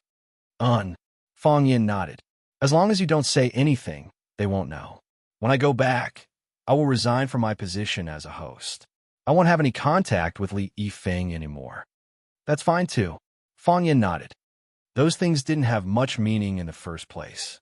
Bai Jie looked up at Fong Yin and said, "I really have to thank you this time. If it weren't for you, I might have. It's just a bite from a dog. What's the big deal? Bai Jie blushed as she nodded and asked, when did you arrive in Beijing? Last night, Fang Yin said with a smile. Ah, what a coincidence. You came back yesterday, and we met today. Bai Jie looked very happy and said, have you eaten? How about I treat you to some noodles? Fang Yin shook his head and said, no need. Let me treat you. I will personally cook noodles for you. My noodles are very delicious.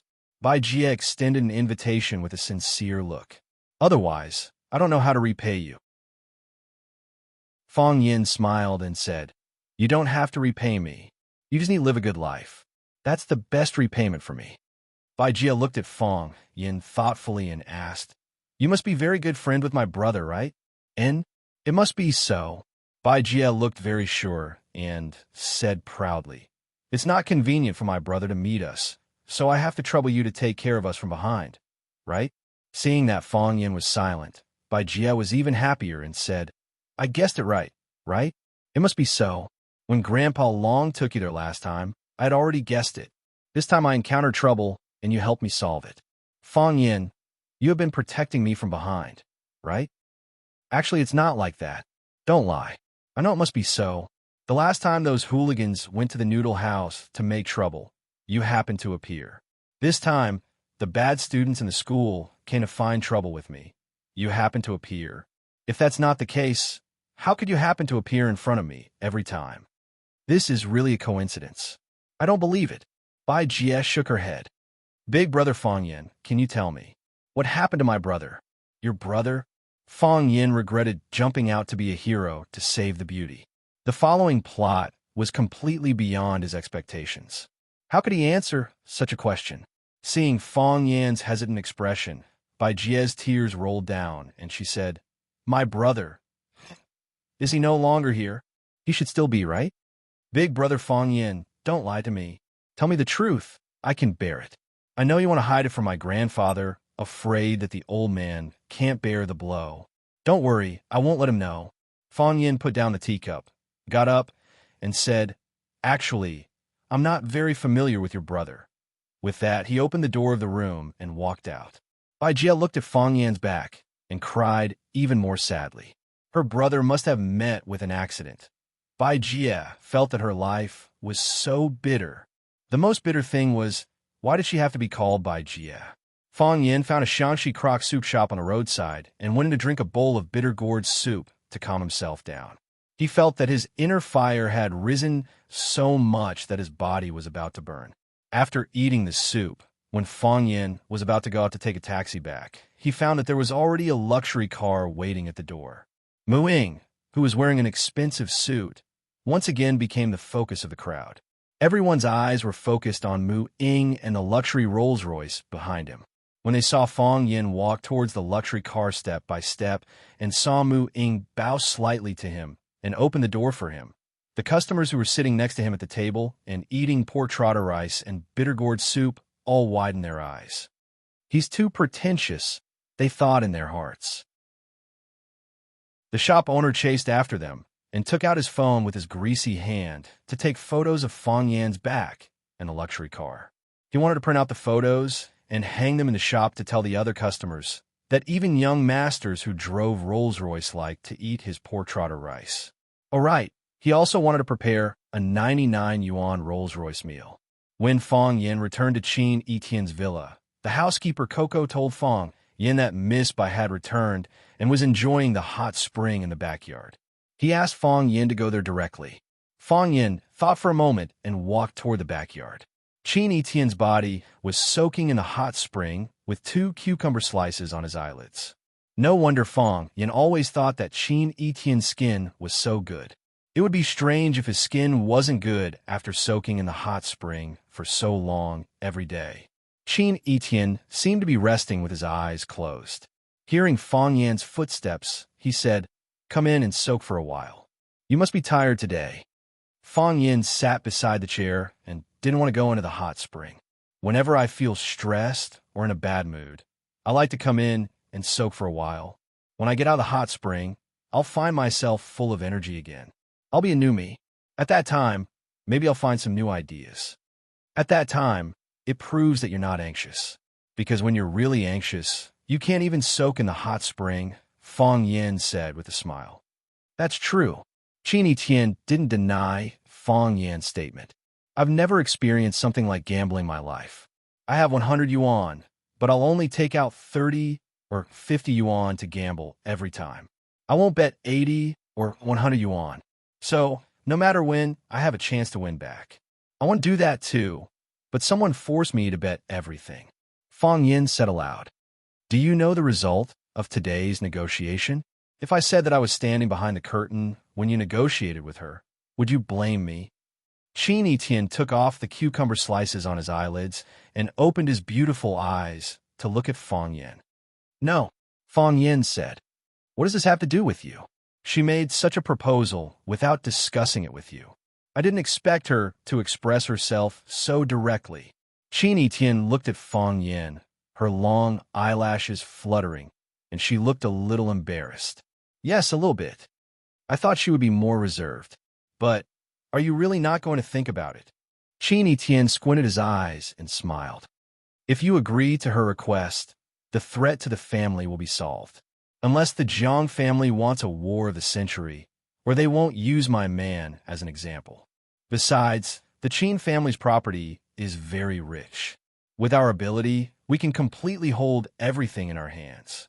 Those brothers and sisters at home, if they talk to us nicely, we can give them some benefits. If they play some tricks and stab us in the back, they won't even get a hair. And Qin Etienne splashed water on his face with his arm and said, I don't look ugly, do I? Fong Yan's throat moved, and he said, You've heard my answer. I heard it. I heard every word you said, every sigh. But I can't help but want to hear it again. I'll ask you face to face, and then I'll see you refuse me face to face. Qin Etienne said with a smile. This way, I can give up even more. Chapter 792. This kind of question was too heavy, and it always made Fong Yin speechless. Someone said, Please give me a girl when I'm 18 years old. Fong Yan's problem was that God gave him too many girls at once. God, in arranging his fate, must have shaken his hand so badly when he tipped out the bottle of the girl that the whole bottle of the girl fell on his head. Otherwise, how could he have encountered such a love calamity? Fong Yin didn't want to talk about beauty's kindness. He really couldn't accept Qin Etienne's feelings after having Yiro. Or he could give up Yiro and accept Qin Etienne's feelings alone. Looking at the fairy-like, beautiful woman soaking in the water, Fong Yin said in a low voice, You know, this is really difficult for me. I know, Qin Etienne said with a smile. I know it's difficult for you. So, I'm just saying it. That's all I can say. When she proposed this kind of deal, I already knew your answer. How could you accept it? If you accept, then you're not the Fong Yin I like. But if you reject her, what will you do in the future? Face the Jiang family alone? The Jiang family is a giant. If they attack, even the Qin family will find it hard to resist. If, and I'm saying if, because of your rejection, she's inclined to cooperate with the Jiang family and keeps silent on this matter, or directly accepts all kinds of benefits from the Jiang family, then at that time, you'll face a situation where you'll be surrounded by enemies. Have you thought about all of this? I have. Fong Yin nodded. This is the worst-case scenario. What we've built up with difficulty may be quickly destroyed by them. What we've worked hard for may also be completely taken away by others. I may lose everything, and I don't even know if I'll be able to keep my life at that time. You came to Beijing to negotiate with the Qin family because you didn't make enough preparations. Yes, Fong Yin nodded. Against an opponent like the Jiang family, no one dares to say that they have made sufficient preparations. I am the victim, and the Jiang family is the attacker. I didn't have the ability to call a truce, so I could only grit my teeth and continue to fight. Perhaps we will die this way, but in the eyes of the outside world, in your eyes, would that be more dignified? Qin Etienne pondered for a long time, and then said in a deep voice, I have an idea. What is it? Voila! Qin Etienne suddenly stood up from the hot spring pool. Her black hair flowed like swimming ink, and her skin was as white as the first snow. Her breasts rose and fell like mountains, and her face was as beautiful as a goddess coming out of the bath. She was completely naked, revealing the most precious part of a young girl in front of Fong Yin. She was not timid, nor would she dodge. She just stood there with her back straight, as though it was a matter of course, yet unscrupulous.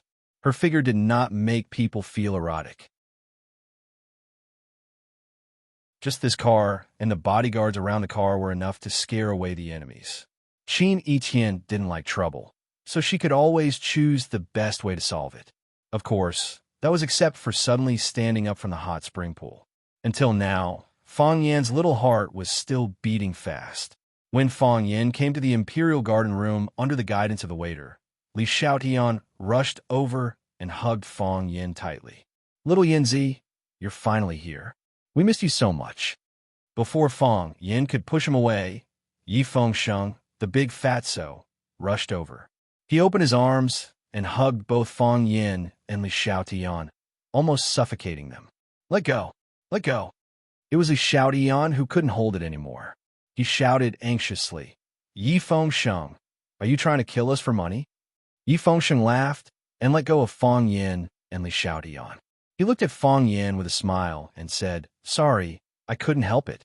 I don't know how your wife can stand your physique." Li Yanqing teased.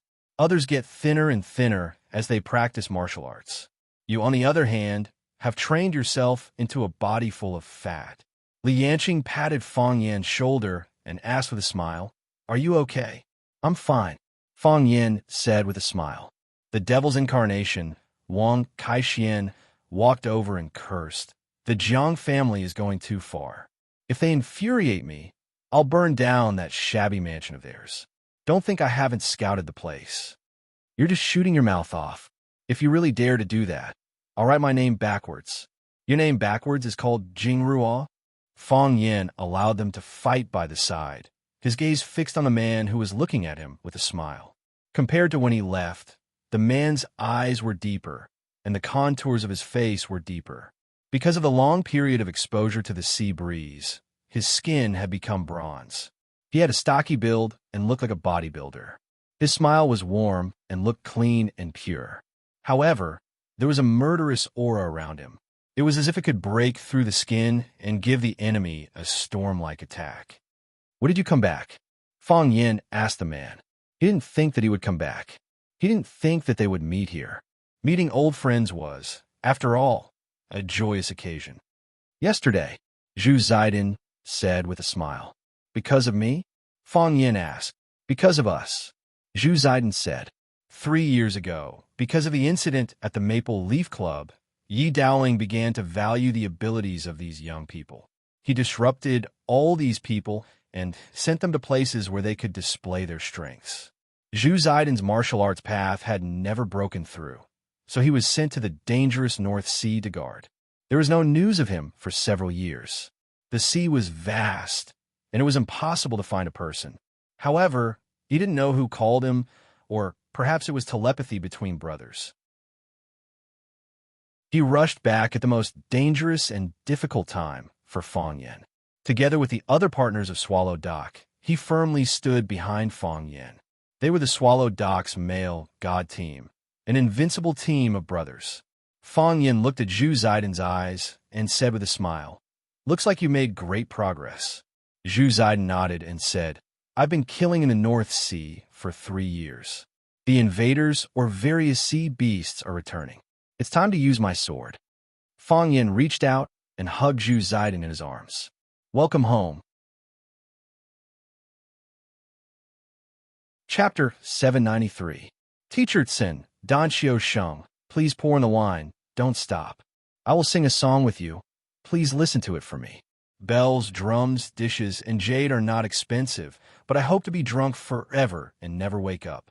Since ancient times, sages have been lonely. Only those who drink leave their names." Although Wang Kaixian was a devil incarnate, his voice was very deep and powerful, and the song that came out from his smoky voice was very infectious. At first, he was singing alone, but then Ruan Jing and Yi Fengsheng sang along. In the end, everyone sang along. After the song ended, Yi Fengsheng shouted a drink, and everyone picked up their bowls of white wine and drank it in one gulp. Everyone present was from Swallow Dock, and the men of Swallow Dock loved wine, and their alcohol tolerance was excellent. When the waiters in the private room saw these guys open the mouth high and pour the wine bowl after bowl, they felt a little dizzy. How was this drinking? They were clearly risking their lives. However, they didn't have the chance to be dizzy for too long, because very soon, everyone felt that they were in the way and directly chased them out. They poured the wine and drank it themselves. Why would they need the waiters? The gathering of friends was pure and lively. Everyone spoke freely, unscrupulously showing off and attacking each other. Zhu Ziden had guarded the North Sea for many years, and the stories that came out of her mouth were both new and strange, so she naturally became the main character of this gathering. Do you know about the sword-kissed viper? That fellow is originally born in the deep sea, and normally it's impossible to see them. However, their venom is extremely strong, and they're not human, but they're very cunning. One night, a sword-kissed viper somehow sneaked into the crew's cabin and bit 7 of our brothers. At that time, I was sitting on a mast drinking wine, and when I heard the commotion below, I carried the wine pot and jumped down. After figuring out what was going on, I raised my long sword and chased after the viper. That animal was very cunning, and when it saw someone chasing it, it jumped into the sea, and I also jumped into the sea. Everyone held their breath, waiting for the story to continue. That animal acted as if it were its own home in the sea. That's right, it's a poisonous snake. Moreover, it had the ability to change its color. How could I find it in the pitch-black sea? I had already given up, but I didn't expect that the animal still wanted to fish in troubled waters. It wanted to take advantage of the black waves to bite me. I was so angry that I chopped off its head with my sword. Kill, Yi Fengsheng asked. This child loved to listen to stories when he was young. Every time he listened to a story, he would be especially fascinated. It was easy to put himself in the shoes of others. Kill him. Zhu Ziden nodded. What about those who were bitten by poisonous snakes? 3 died. The rest were saved by Shi Qing. Since Shi Qing is here, why didn't she save the other 3? Yi Fengsheng asked. Zhu Ziden glanced at Yi Fengsheng, lowered her head, and drank a big bowl of wine. She said in a sorrowful voice, "Not enough snake purity." The doctor said that the snake Qing of the sword-kissed poisonous snake was not enough and could only save 4 people. Therefore, the 3 of them committed suicide. Our brothers guarding the North Sea all had one of those snakes in their mouths. They were worried that they would be captured alive during a mission and leak some secret. If we didn't stop them in time, the other 4 would have committed suicide as well. The private room was dead silent. Everyone's expression was so gloomy that it was somewhat scary. Living is not easy, but sometimes death is even harder. Our ancient people often told the story of 2 peaches killing 3 soldiers. Because it was difficult to distribute the benefits, everyone fought to the death. However, in a sea area that we are unfamiliar with, there is still a group of people who chose to die when faced with the possibility of living. It's not that they didn't cherish their lives, but because they knew how precious life was, they were willing to give this precious chance to live to their brothers and comrades. They didn't die from the sword-kissed, poisonous snake's attack. They died from suicide. Zhu Ziden said in a hoarse voice. Her face was filled with deep sorrow. Come, let's toast them. Fang Yin raised his bowl, although we don't know his name. However, they will always live on in the hearts of those who have witnessed this event and heard this story. Everyone raised their wine bowls and toasted in the direction of the North Sea. After that, I stopped drinking at night. Every night, we patrol the entire ship because we were worried that monsters like the sword-kissed viper will climb on board again, Zhu Ziden said in a heavy voice. It was only later that I found out that the sword-kissed viper was raised by a snake breeder. They wanted to let it enter the control room of the main ship and wait for me to arrive at the shore. Then they would slaughter the sect that liked to raise sea snakes in the country that had always been hostile to us. Beautifully done, Wang Kaixian roared, his face red. A man should do what he shouldn't do. Ziden, when are you going to the North Sea again? I'll go with you. Zhu Ziden shook her head and said, I have to deal with the Grim Reaper every day in the North Sea. Because I know the horror of death. I yearn for this peaceful world. However, if the country needs me, I will go to the North Sea again. Victorious return. What are you saying? Zidane just came back, and she wants to go to the North Sea with you again? That's right. The matter with Fong Yin still hasn't been resolved. In any case, I'm going to watch in with Fong Yin this time. Zhu Zidane looked at Fong Yin and asked, when are you going back to Huacheng? Tomorrow. Fong Yin replied. He couldn't accept that woman's conditions, so he couldn't continue negotiating with the Qin clan. As such, there wasn't much point in staying in Yinjing. He wanted to go back and stand with Lu Chaoga and the others. Without him, he wouldn't be able to grasp the situation in Huacheng. I'll go with you, Zhu Zidane said. I'll go as well. Yi Fengsheng roared with a red face and neck. I'll fight whoever doesn't let me. I want to go as well. Even if someone breaks my legs, I'll crawl. All right, you guys come with me. Fong Yin smiled. Aren't you afraid that we'll take the risk this time? Li Xiaotian chuckled. When I came here, someone told me that being willing to sacrifice for others is a brother, and being willing to accept the kindness of others is also a brother, Fong Yin said. Through thick and thin, to be able to say such philosophical words, it must be a woman, and a beautiful one at that, Li Xiaotian said, with a profound expression. Ruan Jing sneered and said, I can even calculate that beautiful woman's surname is Qin. The smoke of the incense wafted out, and the fragrance of tea permeated the air. Qin Etienne, dressed in a plain white robe, was kneeling in front of a tea table carved from the roots of a 1,000-year-old rosewood tree. His posture was elegant, and his movements were calm, and he was ordering tea as he conversed with the woman on the screen. This doesn't suit your style, Qin Etienne said without raising his head. She poured herself a cup of tea, then closed her eyes and sipped on it. You'll never dwell on what has happened. You'll only pay attention to the current facts, and then look for problems and come up with the best solution. A man who isn't willing to marry my daughter has seen my woman's naked body. No parent would be able to accept this kind of reality, whether it's something that happened in the past or something that I have to face now. The woman on the screen was breathtakingly beautiful. She didn't wear any makeup, nor did she wear any jewelry. However, just by sitting there, her every frown, every smile, every word, and every sigh made people feel great pressure. I'm your mother first, and then I'm your manager. But what I don't understand is, how could you do such a thing? Do you think this will help him? Threaten to change my stance? No, I know it won't make much sense. Qin Etienne put down the cup in his hand, opened the box of the incense burner, and used a pair of tweezers to poke at the burning incense. She did all of this in a simple and casual manner, busy but not messy. It looked like an ordinary mother and daughter chatting while doing housework. Then why are you doing this? Because I like him, Qin Etienne chuckled. There are so many pitiful people, I don't take off my clothes for them to see, right? But he's the first man I've fallen in love with so seriously, and I always want to do something for him. I know it's your style. Every decision had to be carefully calculated. Every investment had to have the greatest return. Moreover, a woman in charge of such a huge family. How much resistance will there be in front of her? You've never told me, but I can imagine it in my heart. I'm your daughter, and I'm not stupid at all. I know I can't influence you, let alone the overall situation, but as you said just now, you're my mother first, and then you're the manager of the group. Which parent in the world doesn't think about their daughter? If I don't do this, then he has no hope at all. If I do this, you'll think about him more or less, right? The woman on the screen frowned and said, This is the man you want? This is the happiness you want?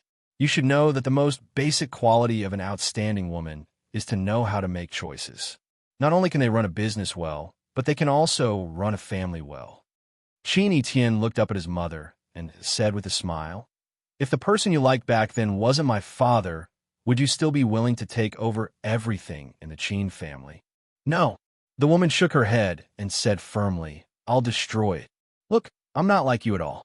Qin Etienne said with a smile, Since I like him, other men have become heir. I've never had them, so how can I make choices? Li Xinyan pondered for a long time, looked at his daughter's delicate and dignified face, and said, I'll reject the proposal of the general family. Chapter 794. After eating and drinking to their heart's content, they bade farewell to their friends at the entrance of the garden restaurant. Mu Ying, a competent driver and bodyguard, was already waiting at the entrance of the restaurant. Seeing Mu Ying's aura, Fang Yan's friends were envious. Chen Yanqing looked at Fang Yan and said jokingly, "If you and the Qin family's Missy are together, would the Jiang family dare to bully you?" Yi Fengsheng widened his eyes and said angrily, "Chen Yanqing, what are you talking about? If Fang Yan is the kind of person who fawns on the rich, will we be willing to be friends with such a person? He would abandon his purest and most precious love for a little immediate benefit. This kind of person is the modern Shinshimi. He can abandon love and friendship. We don't even know when he will sell us out." After a pause, he continued, "Besides, if Fang Yan and the Qin family's Missy get together, what will happen to my sister? My sister got together with Fang Yan first. If he abandons my sister, she will chop him into hundreds of pieces and feed him to the dogs." Thinking of Yi Ro's notoriety and her previous actions, Chen Yanqing realized that she had made a serious mistake. She quickly explained, "I'm joking. I'm worried about Fang Yan's situation. Actually, I've always supported Fang Yan and your sister being together. Think about it. We are all from Swallow Dock. We are childhood sweethearts and know each other very well. One of us has the heart of Taiji, and the other is likely to become the youngest heavenly Dao realm expert in Swallow Dock. Fang Yan and Wenro are a match made in heaven. Why are you pulling me along?" Wang Kaixin chuckled and said, "Chen Yanqing, why are you so nervous? It's not like Yi Ro will jump out and kick your ass at any time." "Who's nervous? I'm just saying what I think," Chen Yanqing said in a bad mood. Li Xiaodian waved his hand and said, all right, don't talk so much. They're still waiting. The Qin family is the Qin family. Look at the driver. If he walks with us, others will think that we are his drivers. We can only be drivers if we go to the Qin family. There is always an endless amount of nonsense between brothers. Go back and rest," Fang Yan said with a smile. "I'll wait for you at Flower City." Everyone agreed on a time to gather at Huacheng and then dispersed. When Fang Yan was about to get into the car, a blue sport car honked not far away. When Fang Yan looked over, the blue Maserati blinked twice mischievously, and then everything returned to the tranquil night. Muing also looked over curiously and asked, "Your friend?" "It should be." Fang Yan nodded and said, "You go back first. I'll go back by myself later." Muing grinned and said, "You want me to go back and tell Miss that you were taken away by another beautiful lady? How do you know it's a beautiful lady? Are there any unattractive ladies around you?" Fang Yan touched his nose and said with a smile, "I don't think so."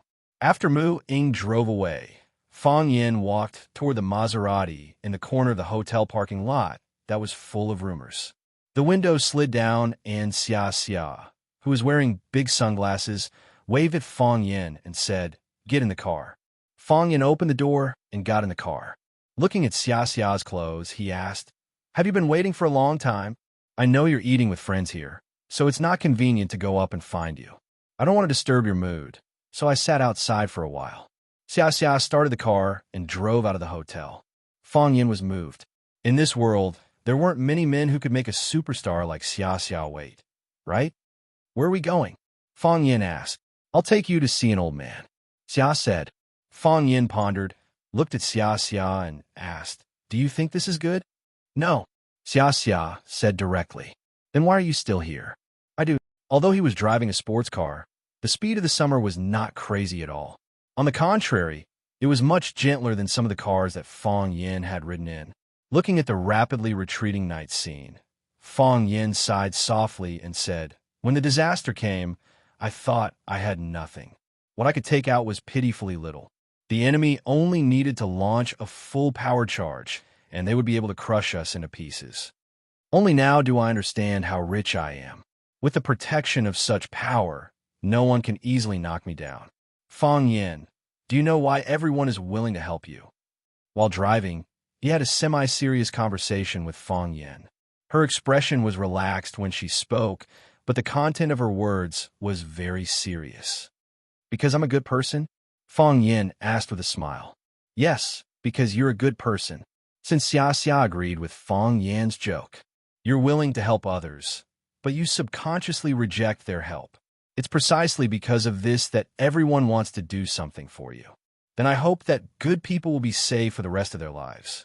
Fong Yin said with a smile, but in his heart, he was carefully recalling every word that Xia Chun had said. Did I help anyone? Ruan Jing was a sissy. Every time he fought with someone, he would cry and hate iron for not becoming steel. Every time he fought with someone, he would fiercely praise him. Yi Fengsheng had repeatedly failed in his pursuit of a girl. He had accompanied him to lose weight, but in the end, he had become fatter and fatter. Chun Yanqing had asked Fong Yin to teach him Tai Chi. Am I really a good person? Fong Yin couldn't help but ask such a question in his heart. Fong Yin had always known that Xia Chen's identity was not simple. But after the sports car had been inspected over and over again, he finally realized that it was not simple. Xia Chen parked the car in front of the door and knocked on the wooden door of the small courtyard. The one who opened the door was a young man with delicate features. He was very excited to see Xia Chen and happily shouted, "Sister Xia, you're back? The chief is playing chess in the study. Little Zhou, I brought a friend back. You don't need to accompany me," Xia Ji said with a smile as he led Fong Yin to the second floor. The door to the study was open. An old man with white hair and beard was sitting in front of the desk, playing chess with himself. He was playing the simplest chess, scratching his ears and cheeks. It looked like he was stuck in the game. "Grandpa," Xia Xia called out with a smile. Seeing that Xia Chen had returned, the old man's eyes lit up. He said, "I heard a sound outside just now. I thought it was the kid from the Wong family next door who came back. I didn't expect it to be my big star granddaughter. Come, help Grandpa see what I'm going to do next." Xia Chen walked over to look at the chessboard and said, "Grandfather, you've forced yourself into a corner. From now on, we'll each hold one side and fight." "Good. I like to play chess with my precious granddaughter." The old man was overjoyed. Xia Chen's chess skills were not bad, but in the end, he was still defeated by his grandfather's horse.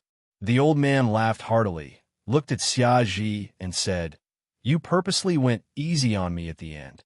Tell me, what do you want from me this time?" Xia Xia pointed at Fong Yin and said, "Grandfather, he's my friend Fong Yin." "Oh." The old man's gaze swept across Fong Yan's face and said, "He's a good seedling. Grandfather, you want to pull people into the army again? Not everyone wants to be a soldier. You silly girl." The old man shook his head and said, "I'm looking at his eyebrows. This kid has a small stomach, but his ambition is big. His future is limitless. However, since you brought him to see me, it means that you've been in some trouble recently, right? Grandfather, the Jiang family is bullying others," Xia Xia said angrily. "They insist on snatching other people's things from their own homes. Do you think it's infuriating?" The old man chuckled as he looked at Fong Yin and asked, "Did you have a conflict with the Jiang family?" "Yes," Fong Yin answered honestly.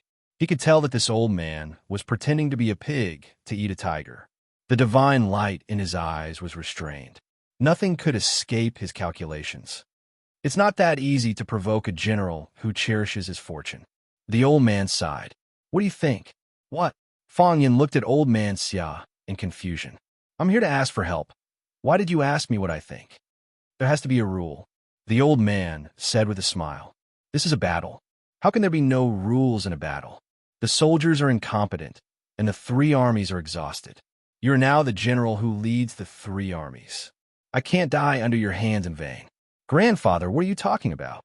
Xia Ji complained. "Joking with young people," old man Xia said with a smile. Fong Yin thought for a moment, then said, "I can only borrow the power to hurt others." Old man Xia waved his hand and said, "Your goal has been achieved. You can go back now." Fong Yin bowed deeply to old man Xia and said, "Thank you. When this matter is over, I'll come back to pay you a visit." Old man Xia's face was full of praise as he said, "No wonder those brats from the Jiang family can't beat you. You've lived like a human." Fong Yan's smile was sincere as he said, "I still need to learn a lot from you, elder." Fong Yin took her leave, and Xia Chun could only follow her out. After getting on a car, Xia couldn't help but ask. Why are you leaving so soon? Have you two made an agreement? It's settled, Fang Yin said with a smile. Ever since I stepped into your house, we've reached an agreement. Chapter 795. Borrowing power to hurt people whose power to borrow.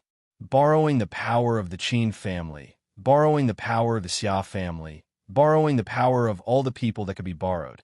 No matter the outcome of the negotiation between the Fang Yin and the Qin family, Fang Yin had to show that our negotiation went smoothly. The Qin family is on our side. Don't bully me, or my big brother will trample you to death at any moment. Besides, Fang Yin was now living in the private villa of the Qin family's eldest daughter, Qin Yitian. With Qin Yitian's high reputation and influence in Beijing, this matter had probably fallen into the eyes of people with ulterior motives on the first day Fang Yin arrived in Beijing. It was unknown whether it was intentional or not, but this matter itself could give people unlimited imagination. If it was intentional, then it proved that Qin Yitian treated Fang Yin with good intentions. She did not hesitate to sacrifice her reputation in order to create momentum and prestige for Fang Yin in the outside world. There was another possibility. Perhaps Qin Yitian had already had a premonition that Fang Yin's request for help would fail before Fang Yin set foot on the land of Yanjing, so he had placed such a chess piece in advance. At that time, Fang Yin had asked Muing to send him to the hotel, saying that it was very inconvenient to stay here. At that time, Muing had said, "Miss doesn't care. What do you have to care about?"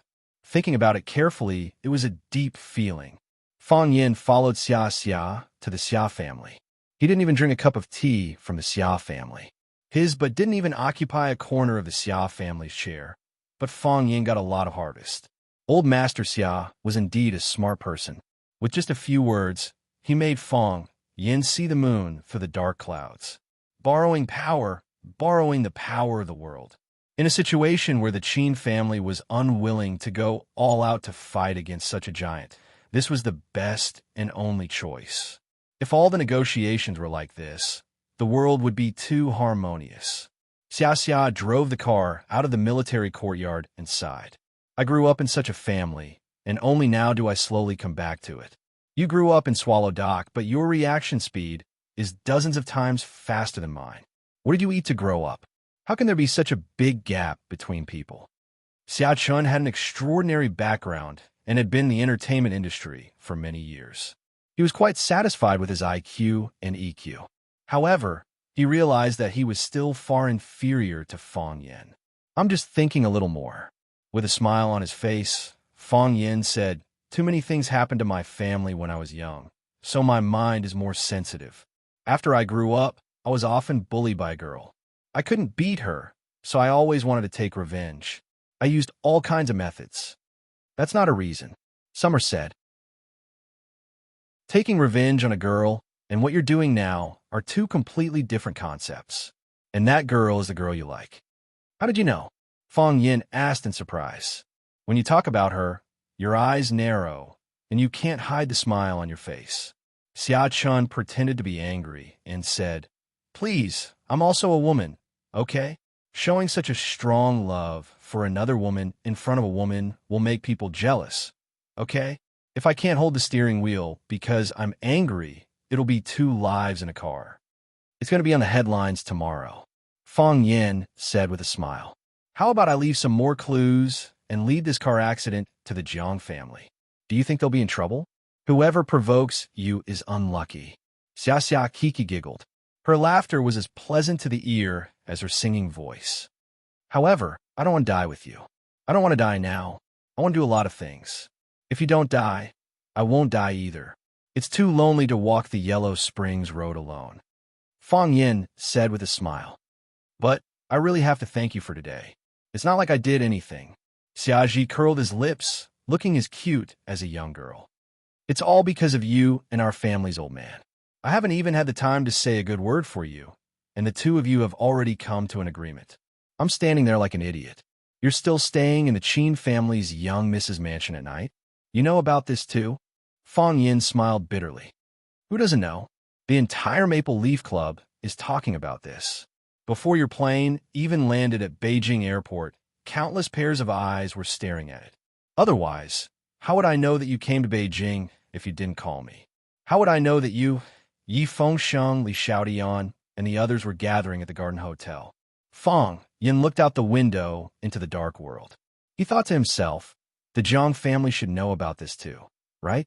How would they react at this moment? Kiss and Yuan Lin miss you very much. Xiaji suddenly said. They're very busy right now, very busy. They have a lot of jobs every day. I've already asked the company to shorten their schedule, but there are still a lot of things to do. Perhaps this is what we mean when we say that people in the martial arts world are not good. However, as long as we're together, they'll always mention you. They'll always say how Mr. Fang is. Fang Yin, you should go see them when you have time. I will. Fang Yin nodded. Even if I'm not here, I'm still silently watching them from behind, cheering them on and telling them to work hard. I'll pass it on. The car drove up the mountain road, and Xia slowed it down again. At this time, she was no longer talking to Fang Yin. Instead, she was focused on the road ahead. It wasn't until they reached the entrance of Qin Etienne's villa that Xia let out a sigh of relief. She looked at Fang Yin and said with a smile, I've finally delivered you safely. Fang Yin raised her eyebrows and said, Are you all right alone? No problem. Xia said, I'll pay attention to some things. Fang Yin thought for a moment, then said, I'm worried. I'll send you off. You send me off, and I'll send you off again. Are you still going to sleep tonight? If Miss Qin suspects that we have some secret relationship, wouldn't she hate me to death? Fang Yin smiled and said, How can I let a girl drive alone on the mountain road? You drive me to the entrance of your neighborhood, and then I drive your car back. You don't just have this car, do you? Yes, gentlemen. Thank you for your hard work, miss. The two looked at each other and laughed. This kind of knowledgeable friend relationship was really good, free, and easy, but also concerned about each other. Fang Yin did not expect Yi Daoling to send Ruan Jing to pick him up. Based on Fang Yan's understanding of Yi Daoling, this man was someone who would not release an eagle until he saw a rabbit. If there were no attractive enough benefits, he would not easily make any decision. Besides, he was currently at war with the general family. With his sensitive position, he should not have contacted him. However, Ruan Jing came to his door early in the morning. Along the way, Fang Yin kept interrogating Ruan Jing. Ruan Jing just laughed along with him, not telling him why Yi Daoling wanted to see Fang Yin. Forget it. I won't force you. Anyway, we'll know in a while. Fang Yin waved his hand and said, It's useless even if you force me. Ruan Jing said with a wry smile, We drank together last night and received a call from the boss in the middle of the night. He asked me to pick you up this morning. He said that he wanted to treat you to Yanjing's authentic fried liver. Please, do you really like to eat that thing? I accompanied the boss to eat twice, and every time I felt like vomiting. I think it's okay. Fang Yin said with a smile. Even if I eat with your boss, I'm afraid it won't taste anything. That's true. Anyway, I don't want to eat with the boss. If the boss asks later, I'll say that I've eaten. When they arrived at the small courtyard that Fang Yin came a last time, Yi Daoling was eating breakfast at home. Yezi hadn't gone to school yet. When she saw Fang Yin coming over, she waved at him and said, Come quickly. My dad specially left a bowl for you. It's still hot in the pot. I'll get someone to bring it to you. As he spoke, a servant brought over a large bowl of steaming hot fried liver. Yi Daoling glanced at Ruan Jing and said, You sit down and eat something together. You went out early in the morning, so you probably haven't eaten anything. Ruan Jing didn't want to smell the fried liver, but he had to obey the boss's orders. He just sat far away and scooped a bowl of millet porridge for himself. He picked a steamed bun and quickly ate it. While Fang Yin was eating the fried liver, Yi Daoling put down a newspaper in his hand and looked at Fang Yin and asked, If I didn't let Ruan Jing pick you up, you wouldn't have come to see me, right? Fang Yin nodded and said, Yes. Yi Daoling stared and said, Am I that unpopular with you? That's not it. Fang Yin waved his hand and said, I'm just afraid of causing trouble for you. Trouble? It's not like you don't know about the matter between me and the Jiang family. They clearly want to get rid of me. Your identity is sensitive, so why should I burn the flames of war on you? If I shamelessly came to your door, you definitely wouldn't be happy, right? Yi Dowling laughed out loud. He pointed at Fong Yin and said, You are really likable and annoying. Fong Yin wiped his mouth with a tissue and said, It's just that I speak too straightforwardly. This is one of my few shortcomings, and I don't want to change it. A person who is too perfect will be envied by others. Uft. Yezi giggled and said, Fong Yin, don't you have any shame? I don't want it, Fong Yin said. I'm going to lose my life. What's the use of shame? Yezi, eat less, you'll get fat. Chapter 796. For women, being fat was their spent foundation, scattered eyelashes, and a pimple on the tip of their nose. This was the most difficult thing to accept and tolerate. Fong Yin called her fat in front of her father and Ruan Jing, which made Yezi almost melt the spoon in her hand. Of course, Fong Yin actually said, Be careful not to get fat, but Yezi had automatically ignored the words, Be careful not to get fat. You think I'm fat? Yezi's eyes were round, and she looked at Fong Yin angrily. I didn't say you're fat. Fong Yin looked at Yezi doubtfully and said, I mean, eat less, be careful not to get fat. Why should I eat less? Do you think I'm fat now? I don't mean that. I'm worried about the future, that's what you mean. You think I'm fat. Otherwise, why would you ask me to eat less? How am I fat? I'm less than 100 pounds, okay? You're the fat one. My figure is so good, and you dare to think I'm fat. Do you have any taste? I think gentleness is beautiful. My taste is still good, right? Fong Yin said with a smile. It's fine if it's this matter. If I want to eat, I'll eat. Why do you care? Although Yezi said so, she didn't dare to dig the millet porridge in the bowl with the spoon in her hand. She put down the half-piece of mung bean cake in her hand and stared at Fong Yin fiercely.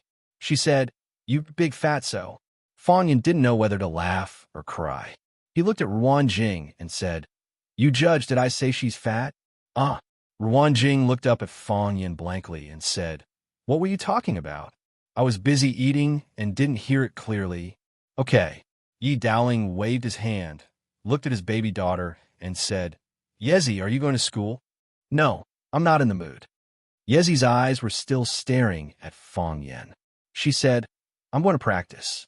Lose weight. Fong Yin didn't say you were fat. Yi Dowling said to uphold justice. He did. He just said it clearly, but you still favor him. Yezi was also dissatisfied with her father. He thinks your daughter is ugly, but you still speak up for him. Are you really my father or not? In the eyes of women, fat was ugly. This had already risen to the level of a personal attack by Fong Yin.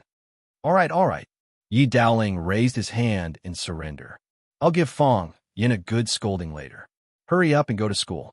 Yezi looked at Fong Yin and said, I won't go. I want to stay and see how you criticize him. Yi Dowling was helpless. He looked at Fong Yin and said, You're usually quite good at talking. What's wrong with you today? Can you say that girls are fat? I didn't say that. Fong Yin felt even more wronged. I'm just giving you a friendly reminder. Isn't scolding people with good intentions? Isn't it illegal to kill someone with good intentions? Yi retorted. Yi Dowling looked at Fong Yin and asked, How's your talk with the Qin family? It's pretty good. Fong Yin said with a smile, They value me quite a bit. Is it the Qin family that values you, or the Qin family's eldest daughter, Qin Yitian, that values you? Yi Dowling squinted his eyes and smiled as he asked, Is there a difference? Yi Dowling pointed at Fong Yin with his finger and said, You brat, you don't even say a word of truth in front of third uncle. Fong Yin laughed and said, My grandfather asked me this question, and this is the only answer I have. Also, they really treat me very well. Yi Dowling looked at Fong Yin with burning eyes and asked, Did they put forward any conditions? Li Xinyin is a very powerful woman. She's the smartest woman I've ever seen. People like her can't be casually dismissed. She will definitely put forward all kinds of conditions to you. It's said that the Jiang family is prepared to give her the entire Chao Yin. What can you give her? I can give her loyalty and a better future for Chao Yin. Fong Yin said with a smile. She's a smart woman. She should know how to choose. Fong Yin, this war came too early. Yi Dowling sighed softly. Obviously, he didn't think that Fong Yin and his companions had any chance of winning against a century-old clan like the Jiang family. Then, why did you invite me to eat fried liver? Fong Yin put down his chopsticks and wiped his mouth with a napkin. We all came from Swallow Dock. What's wrong with me inviting you to a meal? Does the people outside still have an opinion on this matter? Many people like you are willing to invite me to a meal. The Jiang family will reevaluate my value and power. They will think about what they can gain by fighting someone like me, or rather, what they will lose. If the loss is greater than the value of the gain, I'm sure they will reconsider this matter. Yi Dowling nodded and said, I don't have any power, but I can ride the sword. The way to borrow power is very important. You should grasp it well. Many people are like me. They are willing to invite you to a meal, but they are also like me. They don't want to mess with you. I understand. Fong Yin looked like he had learned something and said, I'm already very grateful. Have you seen, sir? No. Fong Yin said, You should see, sir. Yi Dowling said. Fong Yin thought for a moment and nodded. I was negligent. And it's not too late. After breakfast, Yi Dowling had to go to work. He asked Yi if she wanted to go to school. He could give her a ride. Yi shook her head. She wouldn't be in a good mood today. It would be a waste of time to go to school. Yi Dowling smiled and told Ruan Jing to accompany Fong Yin. He took his driver to work. Yi Dowling left, and there was no need for Fong Yin to stay. When he was about to get up and leave, Yi shouted, Fong Yin. Fong Yin was shocked. He thought that this little girl wouldn't be looking for trouble, right? He looked at Yi apologetically and said, I really didn't say you were fat, nor did I think you were ugly. I always thought that you and your sister are the most beautiful pair of twins in Swallow Dock. Even in the entire Yinjing, you can be ranked in the top 3. My sister and I are in the top 3. Who's in the top 3? Yi blinked and asked. Fong Yin thought about it and said, Then give it to Qin Tian. No, Yi said angrily. Although she is indeed very beautiful, I must stand on my sister's side. Fong Yin, why do you have to live in Qin Tian's villa? Because I can't live there, Fong Yin said with a smile. Yi thought about it and said with a red face, Why don't you come to my house? Seeing that Fong Yin didn't speak, Yi stamped her feet angrily and said, It's not like you haven't lived there before. How about next time? I'm going back to Huacheng. Fong Yin said. Yi was still a little unhappy and said, Then it's a deal. Next time you come to my house, you are not allowed to live in Qin Tian's house. My sister is not here. I have to help her look after you. Fong Yin smiled bitterly and said, Why are you looking at me? You should go to school quickly. Sitting in the car on the way back, Ruan Jing suddenly asked, Fong Yin, do you like Yi? Fong Yin was stunned and said, What are you thinking? I have nothing to do with Yi. No, she is Yi Gentle's sister. That's our relationship. I feel that she likes you. Ruan Jing said. Fong Yin sneered and said, You don't even dare to fall in love. How can you say I feel? Fong Yin first went home to visit his grandfather and mother. Seeing Fong Yin back, his mother was very happy and went out with a small basket. She said that she would go to the back mountain to pick some fruits and vegetables and cook something delicious for Fong Yin in the evening. Fong Hui's spirit was better than the last time Fong Yin came back, and his eyes were much brighter. After Lu Wan went out with the basket, Fong Hui waved to Fong Yin and said, Fong Yin, come to the ancestral hall with me. Okay, Grandpa. Fong Yin nodded and pushed Fong Hui's wheelchair to the ancestral hall. Because there were not many people in the Fong family, the ancestral hall was quite quiet. After Fong Yin went in, he cleaned the dust on the altar table and lit the incense in front of the ancestral tablets of the Fong family. Then he knelt on the cattail hassock on the ground and looked at the tablet of his father, Fong Yixing, in silence for a long time. Talk to your father. Fong Hui sat next to him and said, He can hear me. Fong Yin didn't respond. He looked at the black and white photo of his father on the tablet and fell into memory.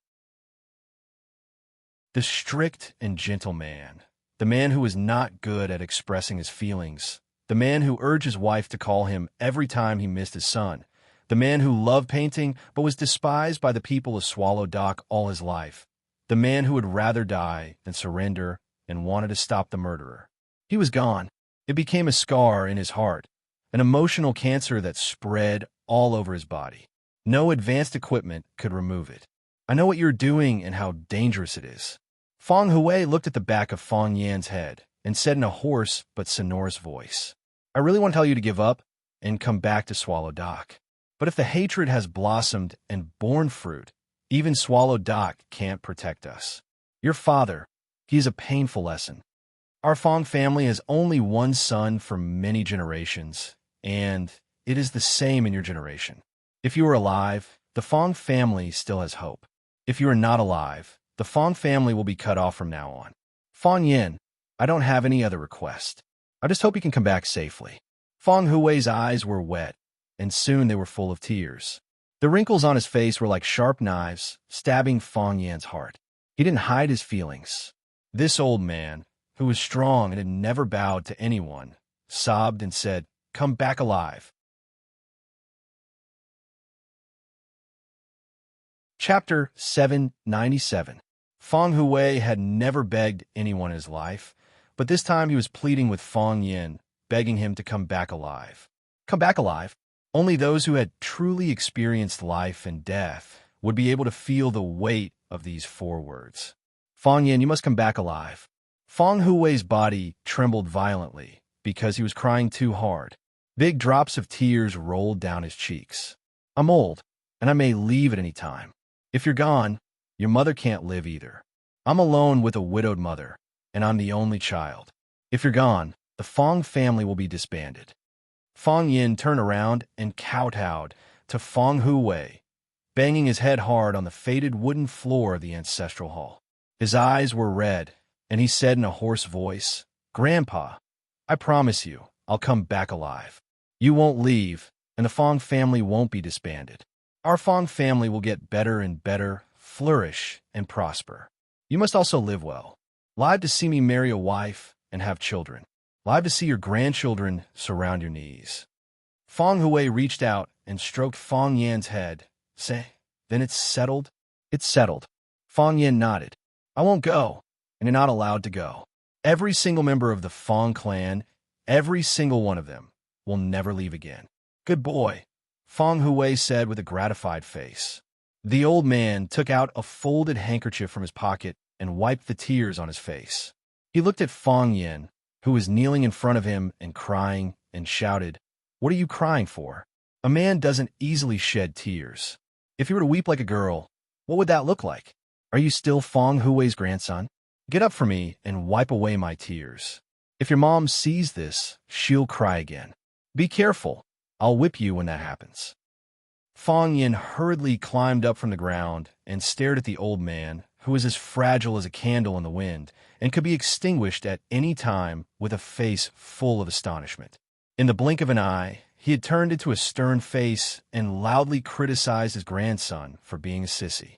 This old man used to be from Qingsheng sect, right? His main specialty was to learn the unique skill of changing faces. Feng Hui threw the handkerchief in his hand to Feng Yin and said, Wipe the horse urine off your face. Smile more naturally. Your mother went to the garden to pick vegetables and should be back soon. Feng Yin wiped his face with a handkerchief and said, Then I'll go pick her up. Go.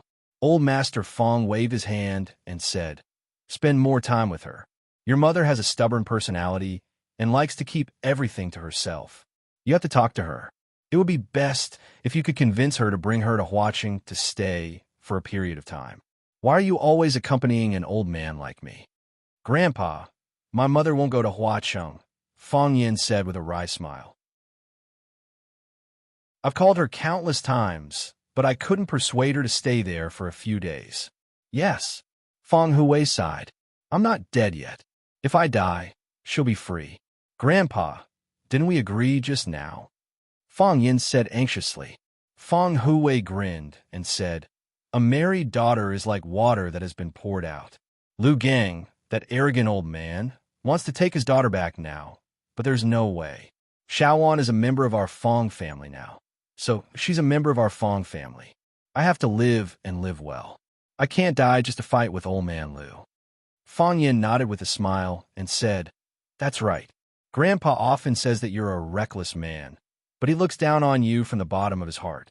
You have to live well and see who lives longer. That's settled then. Feng Hui laughed. I'll call old man Lu later and tell him that I look down on such a stupid intellectual.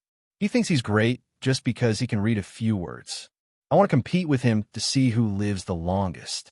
Seeing that his grandpa Feng Hui had untied the knot in his heart and was truly happy, Feng Yin was a little relieved. Having an old man in the family was like having a treasure. Although the current pillar of the Feng family was Feng Yin, Feng Hui's life was of great significance to Feng Yin. As Feng Hui had said, if Feng Yin was gone, he and Feng Yin's mother, Lu Wan, would probably die. How could it not be the same for Feng Yin? I'm going to pick up my mother, Feng Yin said with a smile. Feng Hui waved his hand and said, go. It's getting colder. Winter is coming. Yes, winter is coming, Feng Yin said with a smile. Before Feng Yin could step out of the courtyard, he saw his mother, Lu Wan, coming back. Beside her was the little girl, Qingji. The two of them, one in front and one behind, seemed to be arguing about something. Madam, just help me carry the basket. It's heavy and will tire you out, Qingji said anxiously. You're really stupid. We're already at home. Why are you still arguing with me? I've been planting vegetables for years. How can carrying a basket be a heavy job? Do you think I'll tire myself out? But no buts. It's rare for Feng Yin to come back. I want to cook a few dishes for him personally. But you can cook if I bring the vegetables back. Silly girl. The vegetables were planted by me, and I was also the one who picked them. I'm satisfied to bring them back and cook them for my son.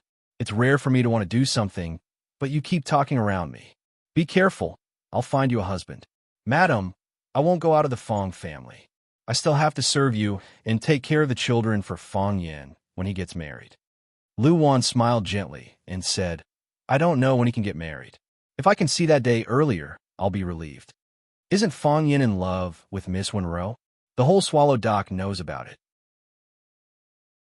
Lu Wan sighed softly and said, with the current situation of the Feng family, I'm afraid that the Yi family will make things difficult for Feng Yin. Seeing Feng Yin standing in the yard, Lu Wan quickly changed the topic and said, Feng Yin, why are you standing here? Why don't you talk to Grandpa? When you're not at home, he keeps talking about you. Every day, he holds the mobile phone you gave him, but he refuses to call you. Feng Yin took the basket from his mother and said, Grandpa asked me to pick you up. He's afraid that you'll be tired. Qing Ji quickly explained, I'm going to help my mother carry the basket. Feng Yin looked at Qing Ji with a smile and said, I know. Qing Ji is a very considerate person, but my mother is right. It's time to find a husband for Qing Ji. Qing Ji blushed and ran to the yard first. She said, I'm going to the kitchen to cook. Feng Yin looked at Lu Wan's ruddy cheeks and asked, Mom, are you tired? Lu Wan shook her head and held Feng Yin's arm. She said, I'm cooking a meal for my son. How can I be tired? Feng Yin nodded and looked at his mother, Lu Wan. He said, Mom, don't worry. I'll marry Wenro and make her your wife. Lu Wan beamed with joy and said, Good, good. I believe you. It's not lively enough if we don't have a family. You can have more children. I'll try my best, Feng Yin said with a smile. When Yi Ro was reading in the room, Yi Fengsheng sneaked in and said, Sister, Feng Yin is back. Yes, Yi Ro responded lightly and said, Yezi told me on the phone. Yezi also knows? It seems that third uncle has seen Feng Yin. Do you think third uncle wants to show his support to Feng Yin? If he is willing to help, will Feng Yin's situation be better? Yi Ro raised her beautiful eyebrows and said, They don't want to help. They just stand on the shore and cheer for him when they are fighting in the sea. Is that so? Yi Fengsheng scratched his head and said, If third uncle refuses to help Feng Yin, won't Feng Yin be in danger? No. Yi Ro shook her head. Why not? Because I will help him. Yi Fengsheng widened his eyes and said, Sister, how will you help him? It's not like you don't know what kind of family the Jiang family is. Right now, the Jiang family is using their wealth and power to crush Feng Yin. Feng Yin is a very rich person. If you think about it this way, it's not a bad thing if Feng Yin becomes my brother-in-law. At least my sister won't have to suffer after marrying him. Yi Ro's eyes became sharp. Yi Fengxiang also knew that he had gone off topic, so he quickly returned to the topic and said, "Sister, it's not that we don't want to help, but with our family's wealth, even if we bet the entire Yi family, we probably won't be able to help Fang Yan. The Jiang family is too powerful, so powerful that unless the Qin family is willing to help, otherwise, the wealth of 10 Yi families won't be a match for them." "I don't want to compete with the Jiang family in wealth," Yi Ro said indifferently. We don't want to compete with them in wealth? Then how are we going to compete with them? What are we going to use to help Fang Yan? We can't stop the Jiang family's wealth, and the Jiang family can't stop my martial arts." Yi Ro's expression was calm as she spoke, as if she was talking about something that had nothing to do with her.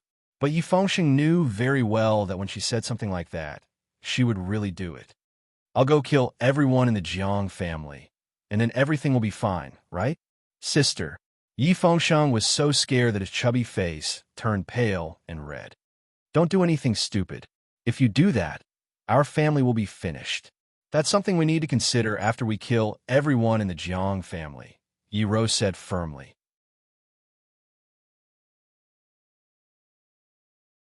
Chapter 798. Yi Fengxiang and Fang Yan were good brothers, very, very good brothers. When Fang Yan was in danger, he was the first to stand up for him. He was willing to help him, and he was willing to fight for him, even to the point of dying in battle. However, he had never thought of using such an extreme method to drag the entire Yi family out to fight the Jiang family. This was the thought process of men and women. Men would consider the honor of their family, the continuation of their bloodline, and the safety of their parents. They were willing to sacrifice themselves, but they would never drag their entire family down with them. However, women only needed to consider one thing, whether it was worth doing and whether they should do it. Yi Ro was very angry that someone bullied Fang Yan, so she wanted to punish those bad people who bullied her man. How could they not be bad people if they bullied her man? Yi Ro was at the Heavenly Tao realm. If she wanted to do such a thing, it was very likely that she would really do it. The world was huge, but there were very few Heavenly Tao realm experts. Unless the divine dragon personally interfered, or no one could stop Yi Ro. It was because he knew his cousin's character that she definitely wasn't joking. It was also because he knew her abilities that although Yi Fengxiang didn't know that Yi Ro had successfully climbed the Heavenly Tao, it was still easy for her to succeed with her current abilities. When that happened, Yi Ro's actions would be a devastating blow to the Yi family that had just risen in power. No country or person would allow such force to do such a thing. "Sis, can you stop joking?" Yi Fengxiang's face was filled with horror.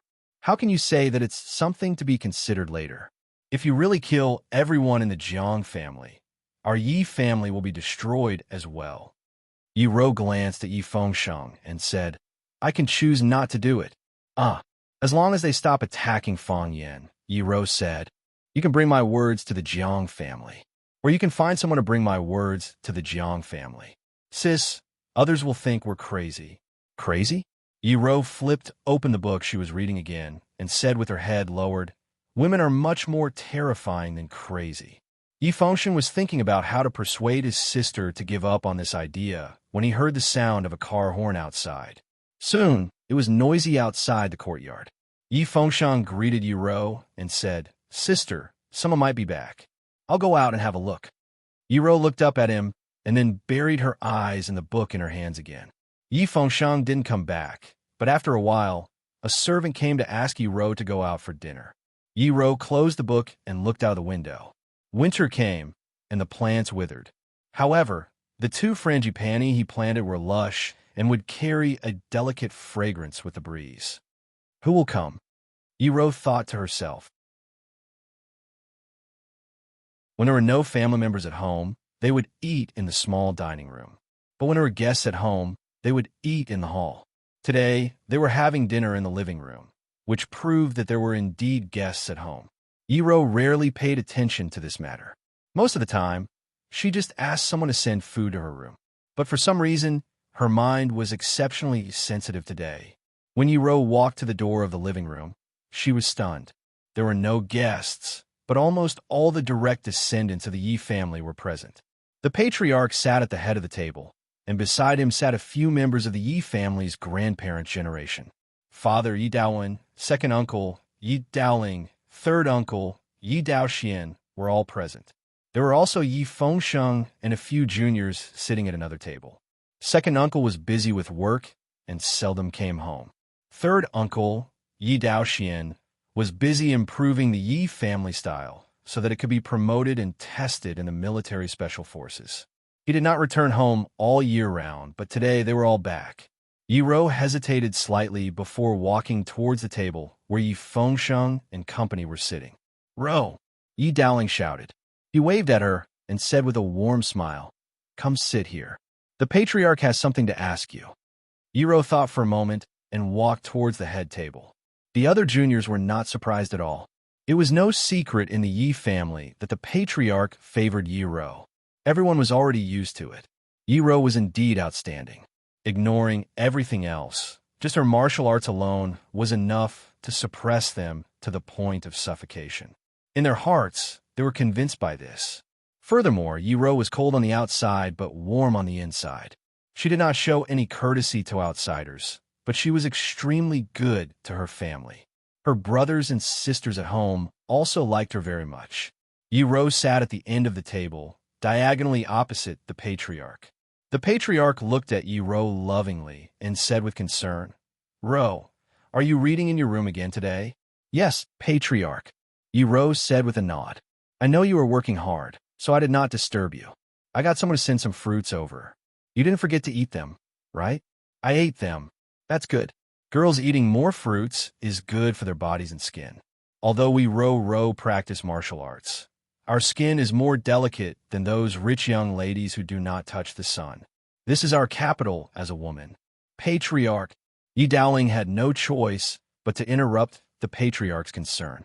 If she was allowed to continue developing, there was probably no need to eat today's meal. "Why don't we first discuss that matter with Ro? You are so impatient." The patriarch looked at Yi Daoling with a complaining look and said, "No matter how Ro looks like, she is my good child." I know. Yi Daoling nodded repeatedly. "She's also our good child. Everyone dotes on her. Isn't everyone right?" Yi Daoling was worried that the patriarch would hold a grudge against him, so he wanted to drag some of his allies into the water. To his disappointment, no one stood up to respond to him. Yi Daoling laughed dryly and looked at Yi Ro and said, Ro, have you entered the heavenly law?" This question made many people present show a surprised expression. When did this happen? Yi Ro climbing the heavenly law was the top priority of the Yi family. Everyone in the Yi family had their hearts in their throats. Unfortunately, there were some changes in the end. Yi Ro failed to climb the heavenly law, but her life was saved by Feng Yan. Of course, this was what Feng Yan and Yi Ro said. Anyway, most people in the Yi family would not believe it. Yi Ro failed to climb the heavenly law and suffered a backlash from the heavenly law. Her body was weak for a period of time. Until now, she stayed at home all day to recuperate. Even her daily training had been suspended.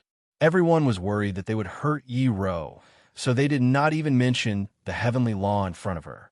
Now that the family was gathered together, why did they mention the matter of climbing the heavenly law? Yi Fengsheng stared at everything that was happening around him. Second uncle was back, and so was his father. The important elders of the family had appeared, and the juniors of the direct line of descent were all present. Now, everyone was waiting for an answer. Was Yi Ro a heavenly Dao realm expert? Of course not. If she was a heavenly Dao realm expert, wouldn't the Jiang family be in for a bad time? Brother Fengsheng, you are usually close to Sister Ro. Do you know about this? What's going on? Ro succeeded in climbing the heavenly law. Didn't she just fail a while ago? Did she do it a second time? Is it too risky? I think it should be true. Otherwise, it's impossible for second uncle and third uncle to return at the same time. Yi Fengsheng shook his head and said, I don't know about this either. Everyone looked at Yi Ro with concern. Everyone's eyes were focused on Yi Ro's face. Yi Ro didn't even look at their faces. She turned a blind eye to their gazes as she looked at Yi Daoling with an indifferent expression. She nodded and said, "That's right." Huh. The entire room was alarmed. Pleasant surprise, horror, envy, admiration, and curiosity. How long had it been since the last time she failed to climb the heavenly Tao? How did she suddenly become a heavenly Tao realm expert? Even Yi Daoling, who had asked the question, was momentarily stunned. He looked at Yi Ro in disbelief and said, Ro, you can't joke around. Is this true? Yi Ro looked at Yi Daoling and said, Have I ever joked with you? Not really. Yi Daoling chuckled as his eyes narrowed into a slit. It was your third uncle who received some news and called me to confirm it. I said that I didn't even know about this. After a discussion, we decided to personally rush back to discuss it with you.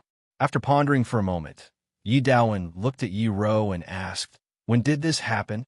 We didn't hear anything about it. You didn't fail the last time, right? I failed the last time, Yi Ro said. And then you tried again? Yi Daoling frowned. Ro, I know you are competitive and you aren't willing to admit defeat so easily.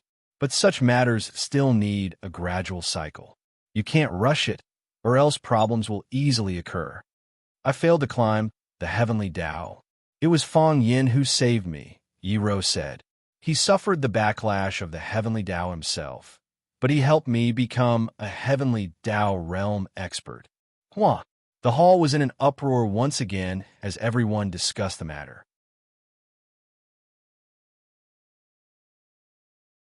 Chapter 799. Cowhide couldn't wrap up the awesome, and paper couldn't wrap up Fang Huahua. The fact that Yi Ro had become a heavenly Tao master was known by others. Even after the death of Tao addict song transplanting, both parties wanted to hide it. It was originally a fierce battle in the forest, and not many people knew about it. Fang Yin and Yi Ro wanted to preserve their strength to prevent the Yi family from setting up more obstacles between them. So after Yi Ro broke through the obstacle and became a heavenly Tao master, they still didn't persuade the Yi family. They only said that Yi Ro failed to break through and suffered a huge backlash from the heavenly Tao and needed a rest. Bailey Liu was Fang Yan's partner. He naturally wouldn't tell others what Fang Yan didn't want to say. Jiang Junling wouldn't say it to others. It was a great shame to be expelled by the family. His master, who he relied on as a shield, was also killed by Yi Ro. Yes, although his master was shot to death by Fang Yin, he still subconsciously thought that his master was killed by Yi Ro. This was because Fang Yin was a shameless bastard with his mediocre martial arts. How could he possibly lay a finger on his master? The most unacceptable thing was that song transplanting was killed by Fang Yin with a gun. People often said that the person who raised the eagle was pecked blind by the eagle. However, this was already a great honor in the eyes of Jiang Junling. If he was like his master, who pursued martial arts all his life and pursued the peak power in the world, but was killed by a rogue with a gun, wouldn't it be a joke? The death of Tao addict song transplanting seedlings was a fatal blow to the side of General Ling. They didn't want such a secret to spread. The poor Tao addict song transplanting was a scum of a generation. After his death, no one knew about it. Because he was too excited, Yi Daoling almost stood up from his chair. He looked at Yi Ro in surprise and said, Why didn't you say such a big thing earlier? That's right. Why didn't you say such an important thing? Yi Daowen was shocked at first, and now he was ecstatic. His daughter had become a heavenly Tao realm expert. So he had become a heavenly Tao realm expert. Her father. He felt like he was much more powerful than a heavenly Tao realm expert. The last time you failed to climb the heavenly axiom, everyone's hearts were hanging in suspense for you. Recently, no one in the family has talked about that matter, for fear of touching your sore spot. Tung, this kind of thing should not be hidden. This is the honor of our Yi family, and also the honor of our Swallow Dock. Apart from Mo Qingdi from decades ago, another heavenly Tao realm expert has appeared in our Swallow Dock. Furthermore, it's a heavenly Tao realm expert who's even younger than Mo Qingdi from back then. How can we keep a secret? I don't want to say it. Yi Ro looked at everyone's probing eyes expressionlessly. She didn't intend to explain seriously. Why don't you want to talk about it? Yi Daowen still wanted to say something, But the great ancestor could no longer listen. He angrily interrupted his reprimand and said, Wenwen said that she doesn't want to say it. Why are you forcing her? She was a heavenly Tao realm expert, so it was a joyous matter. Just because she's not a heavenly Tao realm expert, does that mean she's not your daughter? Great ancestor, that's not what I meant. I just felt that this matter should be made known so that everyone can have some fun. Yi Daowen hurriedly apologized and said, You also know that Wenwen failed to climb the heavenly axiom the last time. Everyone was burdened with immense pressure because of her. The Yi family was also mocked by others, saying that we don't know the immensity of the world. Why bother with the gossip of others?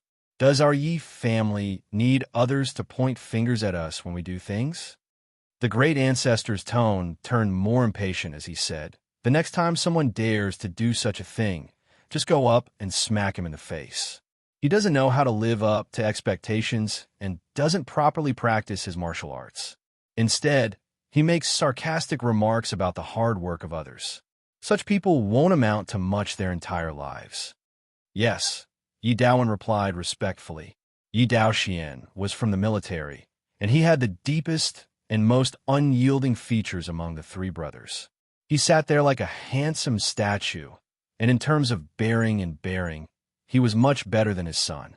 Yi Daoxian looked at Yi Wen with bright eyes and asked, You said that Feng Yin helped you withstand the backlash of the heavenly axiom? What's going on? Yi Wen didn't respond. She had already recounted what had happened, so she didn't wish to repeat it again. Yi Daoling understood Yi Wen's character, so he hurriedly explained, Wenwen encountered a heavenly tribulation when she was climbing the heavenly axiom. That stage was originally impossible to cross. Touching the power of the heavenly axiom, if one isn't able to kick down the door and cross it, one would be punished by the power of the heavenly axiom. Wenwen's situation was very dangerous back then, and that punk, Feng Yin, ran over noisily to find Wenwen.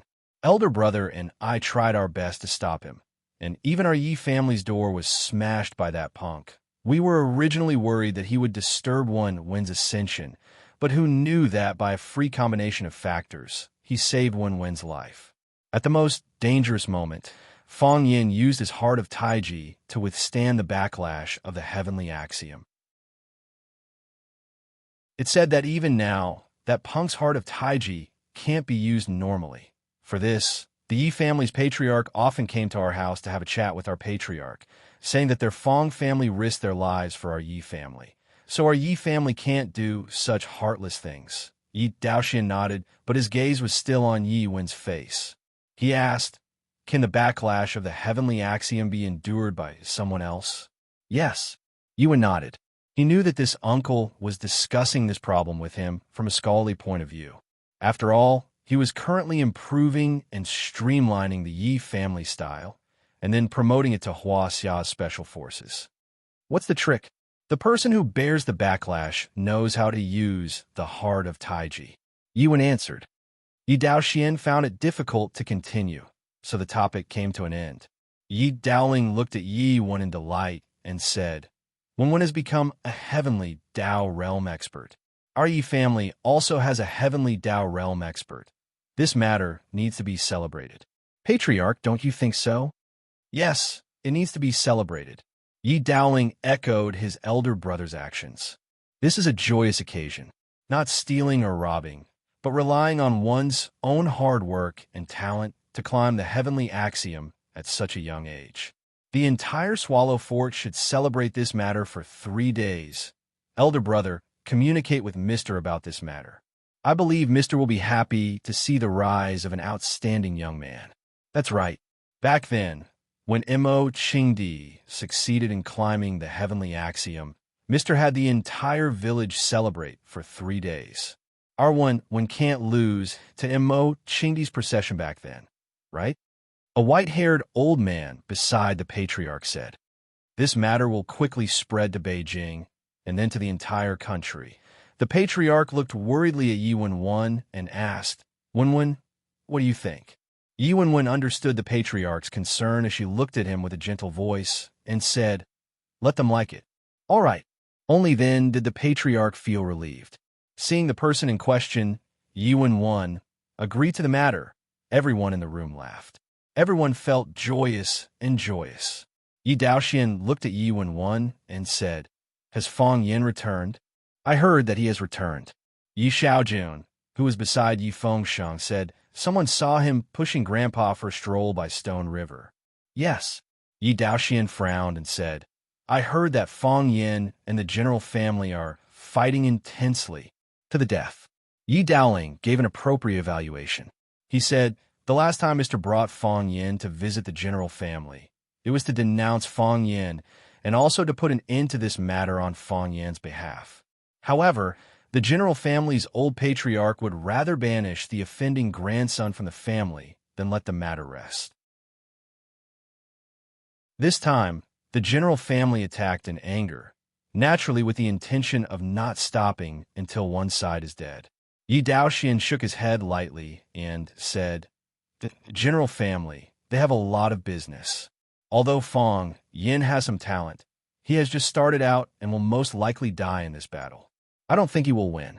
After a pause, Yi Daoxian looked at Yi Wenwen and said, "Wenwen, I know that Fang Yin has helped you before, and I've heard some things between the two of you. However, you cannot get involved in this matter. If possible, you must keep your distance from Fang Yin. This matter is no longer just a fight between Fang Yin and a junior of the general family, but a fight against the entire general family corporation. We need to focus on our own development. There's no need to fight against that group of people." Yi Daowen deeply agreed and said, "Wenwen, your uncle is right. Fang Yin is a good child and a very talented martial artist, but the two of you are not suited for each other. Since it is fated that you will not be able to be together in the future, then it is better to sever this relationship as soon as possible. In the future, Daddy will find you someone more suitable. Is that all right?" Yi Daoling smiled without a word, but his eyes were paying attention to the changes in Yi Wenwen's expression. Yi Wenwen's expression did not change at all. She looked at her father before looking at Yi Daoxian and said, "There is no such thing as compatibility. If I like him, then he is suitable. If I don't like him, then he is not suitable." "You child," Yi Daowen was somewhat angry. To have his own words rebutted by his daughter in front of so many people, it did not look good on him either. "I will marry Fang Yin. I want to marry him." Yi Wenwen's voice was gentle and firm, but her tone had an unquestionable power. "No, that's impossible, Yi Wenwen." The voices came from different members of the Yi family, as though every member of the Yi family had a reason to strongly oppose this matter. Yi Fengxing's heart was about to leap to his throat, as though he could spit it out with a burp. "I will not allow this to happen," Yi Daowen said with an overbearing attitude. "You are so silly," Yi Wenwen said as she looked at her father. "In the past, you could not stop me. Now that I am a heavenly Dao realm expert, how can you stop me?"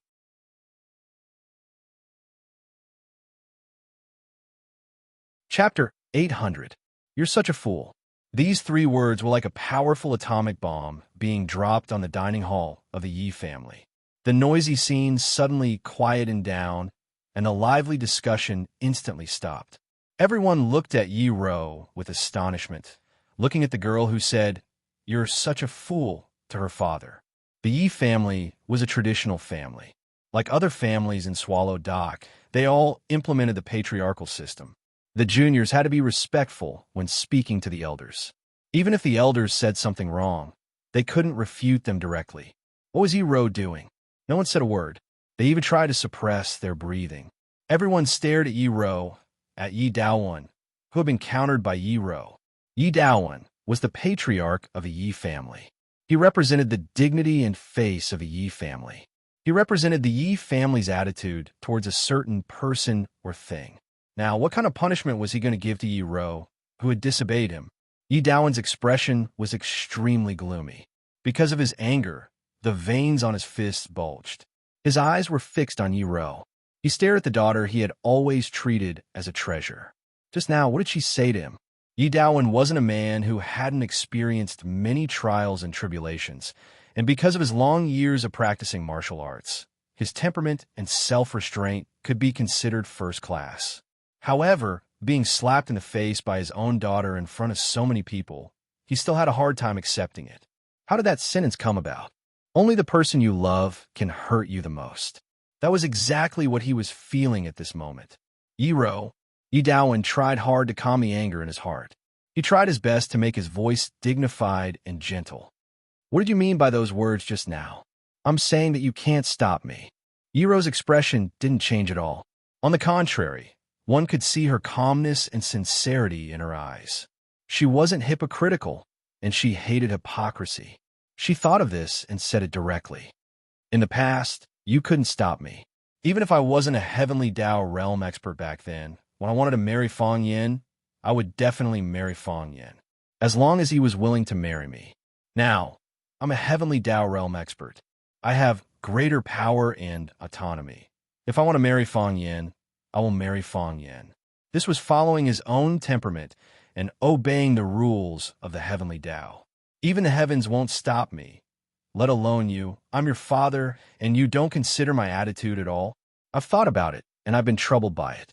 It's also because I've considered your attitude and the Yi family's attitude that I've decided to hide the fact that I've succeeded in climbing the heavenly axiom. Gentle, don't get too excited. Yi Daoxian wanted to smooth things over between the father and daughter. He was worried that their relationship would become even more strained, and it would be difficult to clean up when the time came. Your father is doing this for your own good. He hopes that you can consider the position and attitude of the Yi family. It's for my own good, Yiro said. I also hope that he can consider my feelings and my future. He's my father. Isn't that what he's supposed to do? What kind of father would let his daughter sacrifice for the family without caring about his daughter's feelings?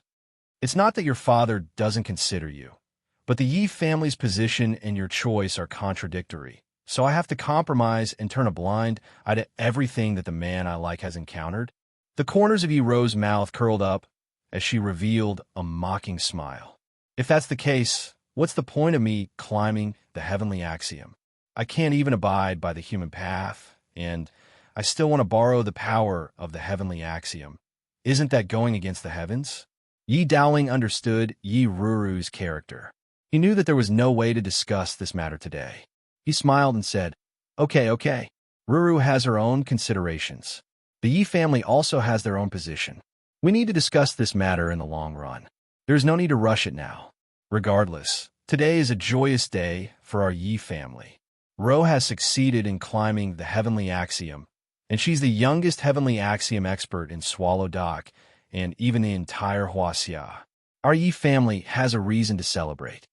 Yi Daoling looked at the patriarch and said, Patriarch, shall we have dinner? The patriarch didn't wish to see the family's internal strife either, so he nodded and said, Let's have dinner. All sorts of exotic delicacies surged onto the dining table like flowing water. Jar after jar of shadaozi were broken, emitting a rich fragrance of alcohol. The atmosphere in the hall turned lively once again, but everyone felt that the atmosphere was a little off. Qin Chong sat in the middle of the Qin family's juniors. He raised the teacup in front of him and said with a smile, Brothers, have you ever gone back and told your parents that the Qin family can't save Fang Yin this time? Who is Fang Yin? He has nothing to do with our Qin family. So why would our Qin family risk our lives for an insignificant person? Can we not say it? But it's useless even if we say it. That woman rejected the Jiang family's settlement agreement. She's clearly helping that punk. You can't say that the punk has nothing to do with our Qin family. He's the man Qin Etienne likes. Qin Etienne usually puts on a cold face in front of us. She doesn't think anything of us brothers, but she's dead set on a wild man outside. She clearly knows that he already has a girlfriend, yet she's willing to be his mistress. Doesn't she have any shame? Qin Chong waited for everyone to vent for a while before he rubbed the rim of his teacup and analyzed the situation. This is a huge matter. It's a matter of life and death for our Qin family. I've asked around at the Jiang family's side. They're bent on killing Fang Yin this time. And I heard that it was personally decided by the Jiang family's patriarch, and it was handed over to the Jiang family, who has been in the limelight recently. Tell me, for our Qin family to wrestle with them at this moment, if we don't control it well, the two families will end up in a life-and-death situation. Why? For benefits? But even if we get rid of the Jiang family, how much benefits can we get? Who knows? At that time, our Qin family's strength will be greatly damaged, and the Huang family, Li family, and Chun family will take advantage of us. We, in the Jiang family, usually mind our own business. It's not that we don't have small fights, but that's only courtesy demands reciprocity. This time, the seriousness of the matter is extraordinary. If the Qin family really goes to war with the Jiang family, those two women will be the sinners of the Qin family. But at that time, will it be too late for us to complain? We can only stop it before it happens. Qin Shang had 10,000 reasons to hate Fang Yan. Of course, he hated Li Xinyan and Qin Yitian, who stood behind Fang Yan even more. The conflict with Jun Xiepu last time was actually a flashpoint of his dissatisfaction with the two women who controlled the Qin family's power. Whether it was Li Xinyan or the new generation of Qin Yitian, they were both rare business prodigies that only appeared once in 100 years. Because of this, some people even joke that because the Qin family's women took advantage of the Qin family's feng shui, the men of the Qin family were all idiots. In all honesty, was Qin Chang an idiot? Take a closer look. How could he be an idiot? This time, Li Xinyan refused the gift from the Jiang family, causing a huge split within the Qin family. Qin Chang and the other like-minded people saw the opportunity and wanted to make a big move. It would be best if they could push down Li Xinyan and Qin Yitian. Qin Chang, you have the most ideas among us. Tell us what to do, we'll all follow you. Qin Yi shouted. That's right. We don't have much strength. We can't even say a few words before the elders and the family scolded us. I think we should stick together. Qin Guan echoed. In any case, I don't want to go to war with the Jiang family, and I don't want to go to war with the Jiang family for an outsider. Qin Chang waved his hand. It's not that there's no way. But as Qin Guan said, we don't have the strength to fight alone. As you all know, the Qin family is divided into two factions. One is for peace, and they agree to the Jiang family's agreement in exchange for all of Chao Yan's benefits. The other faction is for war. Although they didn't explicitly say that they want to go to war with the Jiang family, the Qin family rejected the Jiang family's offer. Isn't it clear that they want to go to war? Under the control and influence of those two women, my father is currently contacting the uncles in the family, as well as some of the direct descendants of the family who hold important positions in various businesses. He's prepared to force the Jiang family to abdicate. Force that woman to abdicate. As long as she abdicates, the conflict between the Qin family and the Jiang family will be easily resolved. I support you. Qin Guan nodded.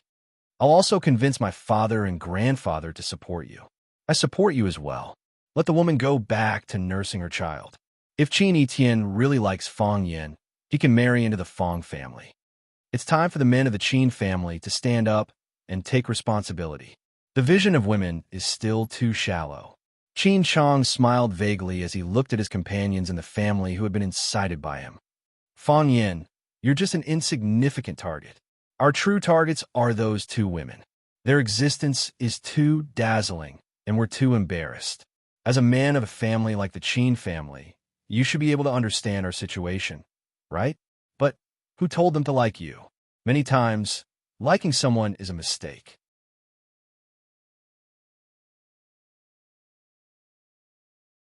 Chapter 801. Junling Clubhouse. Li Junling accompanied a few familiar guests for a drink before she gracefully stood up and said with a smile, "You guys have a good drink. I'm going backstage to prepare. I'll be playing a song on stage later." What else does Junling need to prepare? Your piano skills are so high. If we talk about a single instrument, even that music addict who's been playing it to perfection isn't as good as you, right? Chen Shuang said with a smile. Go do what you need to do. We'll take care of ourselves. I'll treat your place like my own home. If music addict fans hear this, they won't let me off easily. Li Junling said with a smile. She patted her best friend Chen Shuang's hand and said, "See you in a bit." See you in a bit. Li Junling warmly greeted every friend she met and nodded to those who were a bit further away. Elegant and graceful, yet dignified. The style of the piano goddess is indeed extraordinary. It's a pity that she's going to marry the one from the Qin family. He's really not much. It's just a pile of sh*t. As long as it comes from the Qin family. It's more nutritious than the sh*t outside, Some people in the clubhouse praised Li Junling's beauty and extraordinary temperament. But even more people mocked and ridiculed the young master of the Qin family, who was going to marry Li Junling. Saying the grapes are sour when you can't eat them was the cue spirit of self-consolation. Li Junling didn't know what others were saying and didn't care. After she told the bodyguard at the door, she pushed open the wooden door of her private resting room. Near the window of the room stood a stalwart man in a white shirt. His facial expression couldn't be seen clearly, but just the side profile was enough to make people feel that he was extraordinarily handsome. Broad shoulders, thin waist, slender legs. His body proportion was comparable to that of a top male model. Li Junling's heart was filled with sweetness. She walked forward and hugged the man's waist from behind. She pressed her face against the man's strong back and said, "You've been so busy recently. How do you have time to come here? I missed you, so I came to see you," the man said in a teasing voice. Li Junling hugged the man even tighter and said, "I've always wanted to contact you, but when I found out that you went to Huaqing and heard that you were doing something so important, I resisted the urge. Besides, with our relationship, I'm not in a position to take care of you and care about you. Many times, I want to do something for you, but I don't know where to start." The man was silent for a moment and said, "The wedding is getting closer, right?"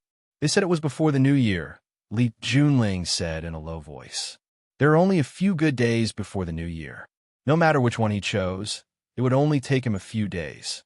In the past, he always felt that time passed too slowly, and every day felt extremely long. But now, I realize that time has passed too quickly.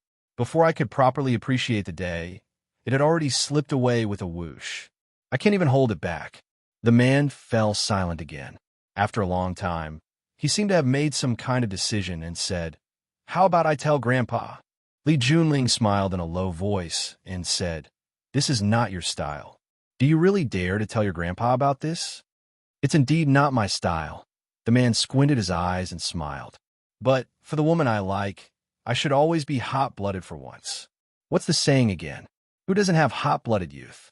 I've never been young, and I haven't done too many hot-blooded things. But for you, I'm willing to take a risk." Li Junling was moved to tears, hugging the man's body tightly, and said, "I know you have this kind of intention, and I'm already very satisfied. Our family and the Qin family are too closely tied together. Qin Chang and I have already been engaged for a long time, and now we're at the last step. If you stand out at this time, how would they see you? How would your Jiang family see you? It's a bit difficult." The man's face was full of sorrow. "If I tell Grandpa about this, he'll definitely scold me for not being able to control my crotch, for not being able to take on such a heavy responsibility. The Qin family will also think that this is a great humiliation. Originally, they would have watched the dispute between our Jiang family and Feng Yin with cold eyes. After this, I'm afraid they have no choice but to come out and help Feng Yin fight against our Jiang family." I know everything," Li Junling nodded and said. "That's why I don't want to make things difficult for you. You're a very capable man, and it wasn't easy for you to get to this point. I don't want you to waste all your efforts because of me. I know very well how much effort you've put in to get to this point. But I still have to give you an explanation." The man sighed softly and said, "How many years have we known each other?" 7 years. Li Junling didn't hesitate to say the correct date. 7 years ago, we met at a Xiangshan charity banquet. Although we didn't say a word to each other at the banquet, when we left, we walked out one after another. We took a walk in Xiangshan from halfway up the mountain all the way to Yanjing City. I didn't ask you where you came from, and you didn't ask me who I was. Then we walked until now." There was a gentle smile on the man's lips. He reached out to hold the back of Li Junling's hand and said, "Yes, 7 years from that night until now. It's been 7 years, so it's because of this that I can't let you go so easily. You're my woman, in the past and in the future. I won't allow other men to touch you, and I won't allow you to fall into the arms of other men. I can't accept it." But no buts. There was a cold smile on the man's lips. He said, I just need a little time." After I take down Fong Yin and consolidate my position in the Jiang family, I'll bring up this matter to the old man. I want to marry you. Everything will take its course. If the Qin family isn't afraid of both sides suffering, I won't hesitate to fight with them. Jun Xing. The man suddenly turned around and hugged Li Junling's thin body in his arms. Before Li Junling could say anything, her mouth was already covered by the man's. Soon, the room was filled with pleasurable yet extremely repressed moans. Outside the room, the bodyguard standing at the door was pale, and sweat appeared on his forehead. He looked at a corner in horror, as if there was an ugly monster hiding there. Fong Yin finally saw Yiro. At that time, Fong Yin was chatting with his grandfather in the yard and heard the voices of his mother and Yiro talking in the front yard. The old man, Fong Hui, looked at Fong Yin meaningfully and said, Ro is a filial child. She will come to see your mother and me. Although she doesn't talk much, it's easy to feel her sincerity. She even brought gifts many times. The Firefox blanket I'm wearing is a gift from her. She said that the weather is getting colder and colder, and she needs a blanket to avoid getting cold. I heard that Yi Dowling brought it back from Yanjing and gave it to his ancestor, but she sent it to me. Have you talked to Ro about that? Not yet. Fong Yin shook his head. You have to find a way to solve this shameful thing yourself. I only have one request. You can't deceive Ro. Fong Hui said seriously. I know. Fong Yin nodded heavily and said, I will find a chance to talk to her. If you can deceive her for a lifetime, you don't have to say anything. Fong Hui blinked and added, Anyway, I want a grandson or a granddaughter. The Fong family is short people. Not so fast. It's as easy for other people's children to give birth like a hen laying eggs. Yi Fengsheng won the girl of the Bailey family without a word, and the wedding will be held on New Year's Day. He said that he already has a child. Why is it so difficult for you? Are you? Fong Hui's eyes swept over Fong Yan's body and asked, What's the problem? While the grandfather and grandson were talking, Yiro had already walked over from the front yard. She glanced at Fong Yan, then took the initiative to greet Fong Hui. She handed over the basket of pastries in her hand and said, I just made these today. I know you like them, so I packed a basket for you. Fong Hui laughed with the basket in his arms and said, I understand what Rome means. You're sending delicious food to shut Grandpa's mouth. Okay, I won't say anything. I'm going to my room to eat pastries. You two young people can go out and have a walk. Yiro didn't look shy. She looked at Fong Yin and said, Let's go out for a walk. Fong Yin glanced at his grandfather and said, Grandpa, I'm going out with Ro. I'll talk to you later when I come back. Go. Fong Hui chewed the delicious pastries and said, Can I say no? Can't you see that my mouth has been blocked by the little girl? Beside the stone river, Fong Yin and Yiro walked side by side on the bank. Women carrying baskets of vegetables and old men carrying hoes came back from the fields. They greeted them and laughed kindly when they saw them. The news that Fong Yin and Yiro were in love had long been spread in Swallow Dock. I was going to see you early tomorrow morning, Fong Yin said with a smile. I know, Yiro nodded, but I can't wait. In the twilight, the green mountains in the distance looked like a long, ink-stained dragon. There was no bright moon in the sky, nor a star. However, Fong Yin clearly felt that his eyes were shining. The girl standing in front of him was the warmest sun in his heart.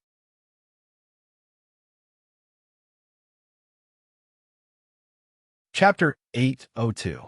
But I can't wait. Yiro said it naturally and relaxedly. However, it was also this natural and relaxed attitude that revealed her true nature. One day seemed like 3 years. There were still several hours until tomorrow morning, but for some people, these hours were longer than 1 day, 1 month, or even 1 year. Yiro didn't want to wait. The man she liked lived next door. She could see him in a few steps. Why should she wait until tomorrow morning? Who would care about the neighbor's slander or the man's family's contempt? As for being reserved, she wouldn't care about it. Why did the word reserved have to be imposed on women? Why did men know about being reserved? Fong Yin looked at Yiro's profile and said softly, I shouldn't wait until tomorrow morning. I should ask you out tonight and hold you in my arms. Yiro turned to look at Fong Yin and said, Don't. Someone is watching. You don't care about it anyway. Fong Yin held Yiro in his arms and let her head lean on his shoulder. He said, I can't wait to do this. I don't want to wait for a second. Ro, I didn't expect you to be so cute when you say love words. Yiro raised her eyebrows and asked, Did I say love words? You did. You said, but I can't wait. These words were words of love. The sweetest love words in the world. Fong Yin said with absolute certainty. Yiro nodded and said, So this is love words. Your love words are also very nice. Fong Yin held back his laughter and asked, Which love words are nicer? You said, I can't wait to do this. I don't want to wait for a second. Yiro said softly, I'm very happy to hear that. Hearing you say that you're happy to hear this, I'm also very happy. Yiro opened her mouth and gave up helplessly. She said, I don't know what to say. Then don't say anything. Hold me tight.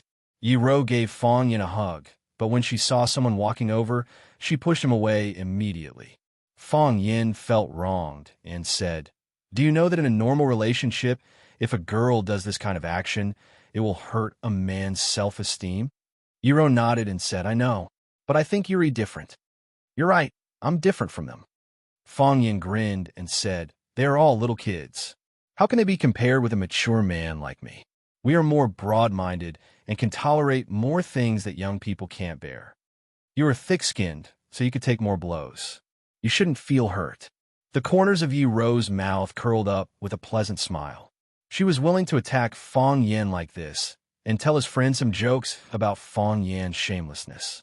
Fong Yin definitely didn't know that when they were young, she was actually very envious of Fong Yan's friends wherever he went. Whether it was when he bullied her or did other bad things, there would always be a group of friends around his age who would cheer for him. Of course, there were also boos. No matter what, they all liked him very much. Even her cousin, Yi Fengsheng, was one of them. At that time, she was always alone. You misunderstand me, Fong Yin said with a bitter smile. Yiro stopped under an old willow tree by the river. She looked at the dark and deep river with a trace of silver floating on it and asked, Fong Yin, how are you? I'm very good, Fong Yin said with a smile. What about the Jiang family? I hope they're not so good. I knew you this kind of person. Yiro's eyes brightened and her voice became light. No matter how strong your opponents are, you won't be easily defeated by them. In the past, the Qingya military department was an opponent that we had to look up to, but in the end, they still lost to you. Although I know you're sincerely praising me, I still can't help but want to correct a mistake. No matter how strong my opponents are, I won't be defeated by them. You used the word easily. Using the word easily doesn't sound right. It sounds like they can defeat me if they put in a bit more effort. That's impossible, but still very difficult, right? Yiro asked. It's very difficult. The smile on Fong Yan's face gradually disappeared. He said with a heavy voice, It's not easy to be an opponent like the Jiang family. If you're not careful, you'll lose everything. That won't happen, Yiro said. What won't happen? Even if you lose, you won't lose everything. A faint blush finally appeared on Yiro's cheeks. She turned her eyes to the surface of Shahizi and said softly, You still have me.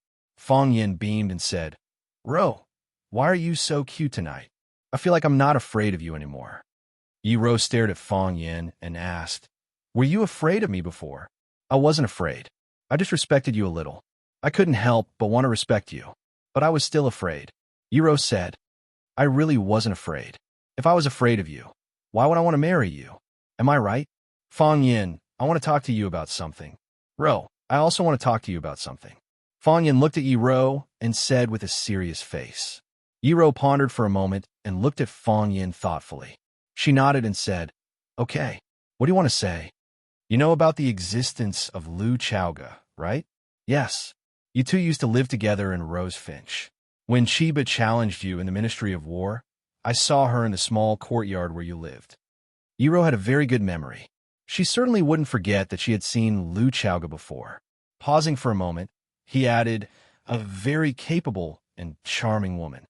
When she saw me, there was wariness and hostility in her eyes, but she didn't know about it.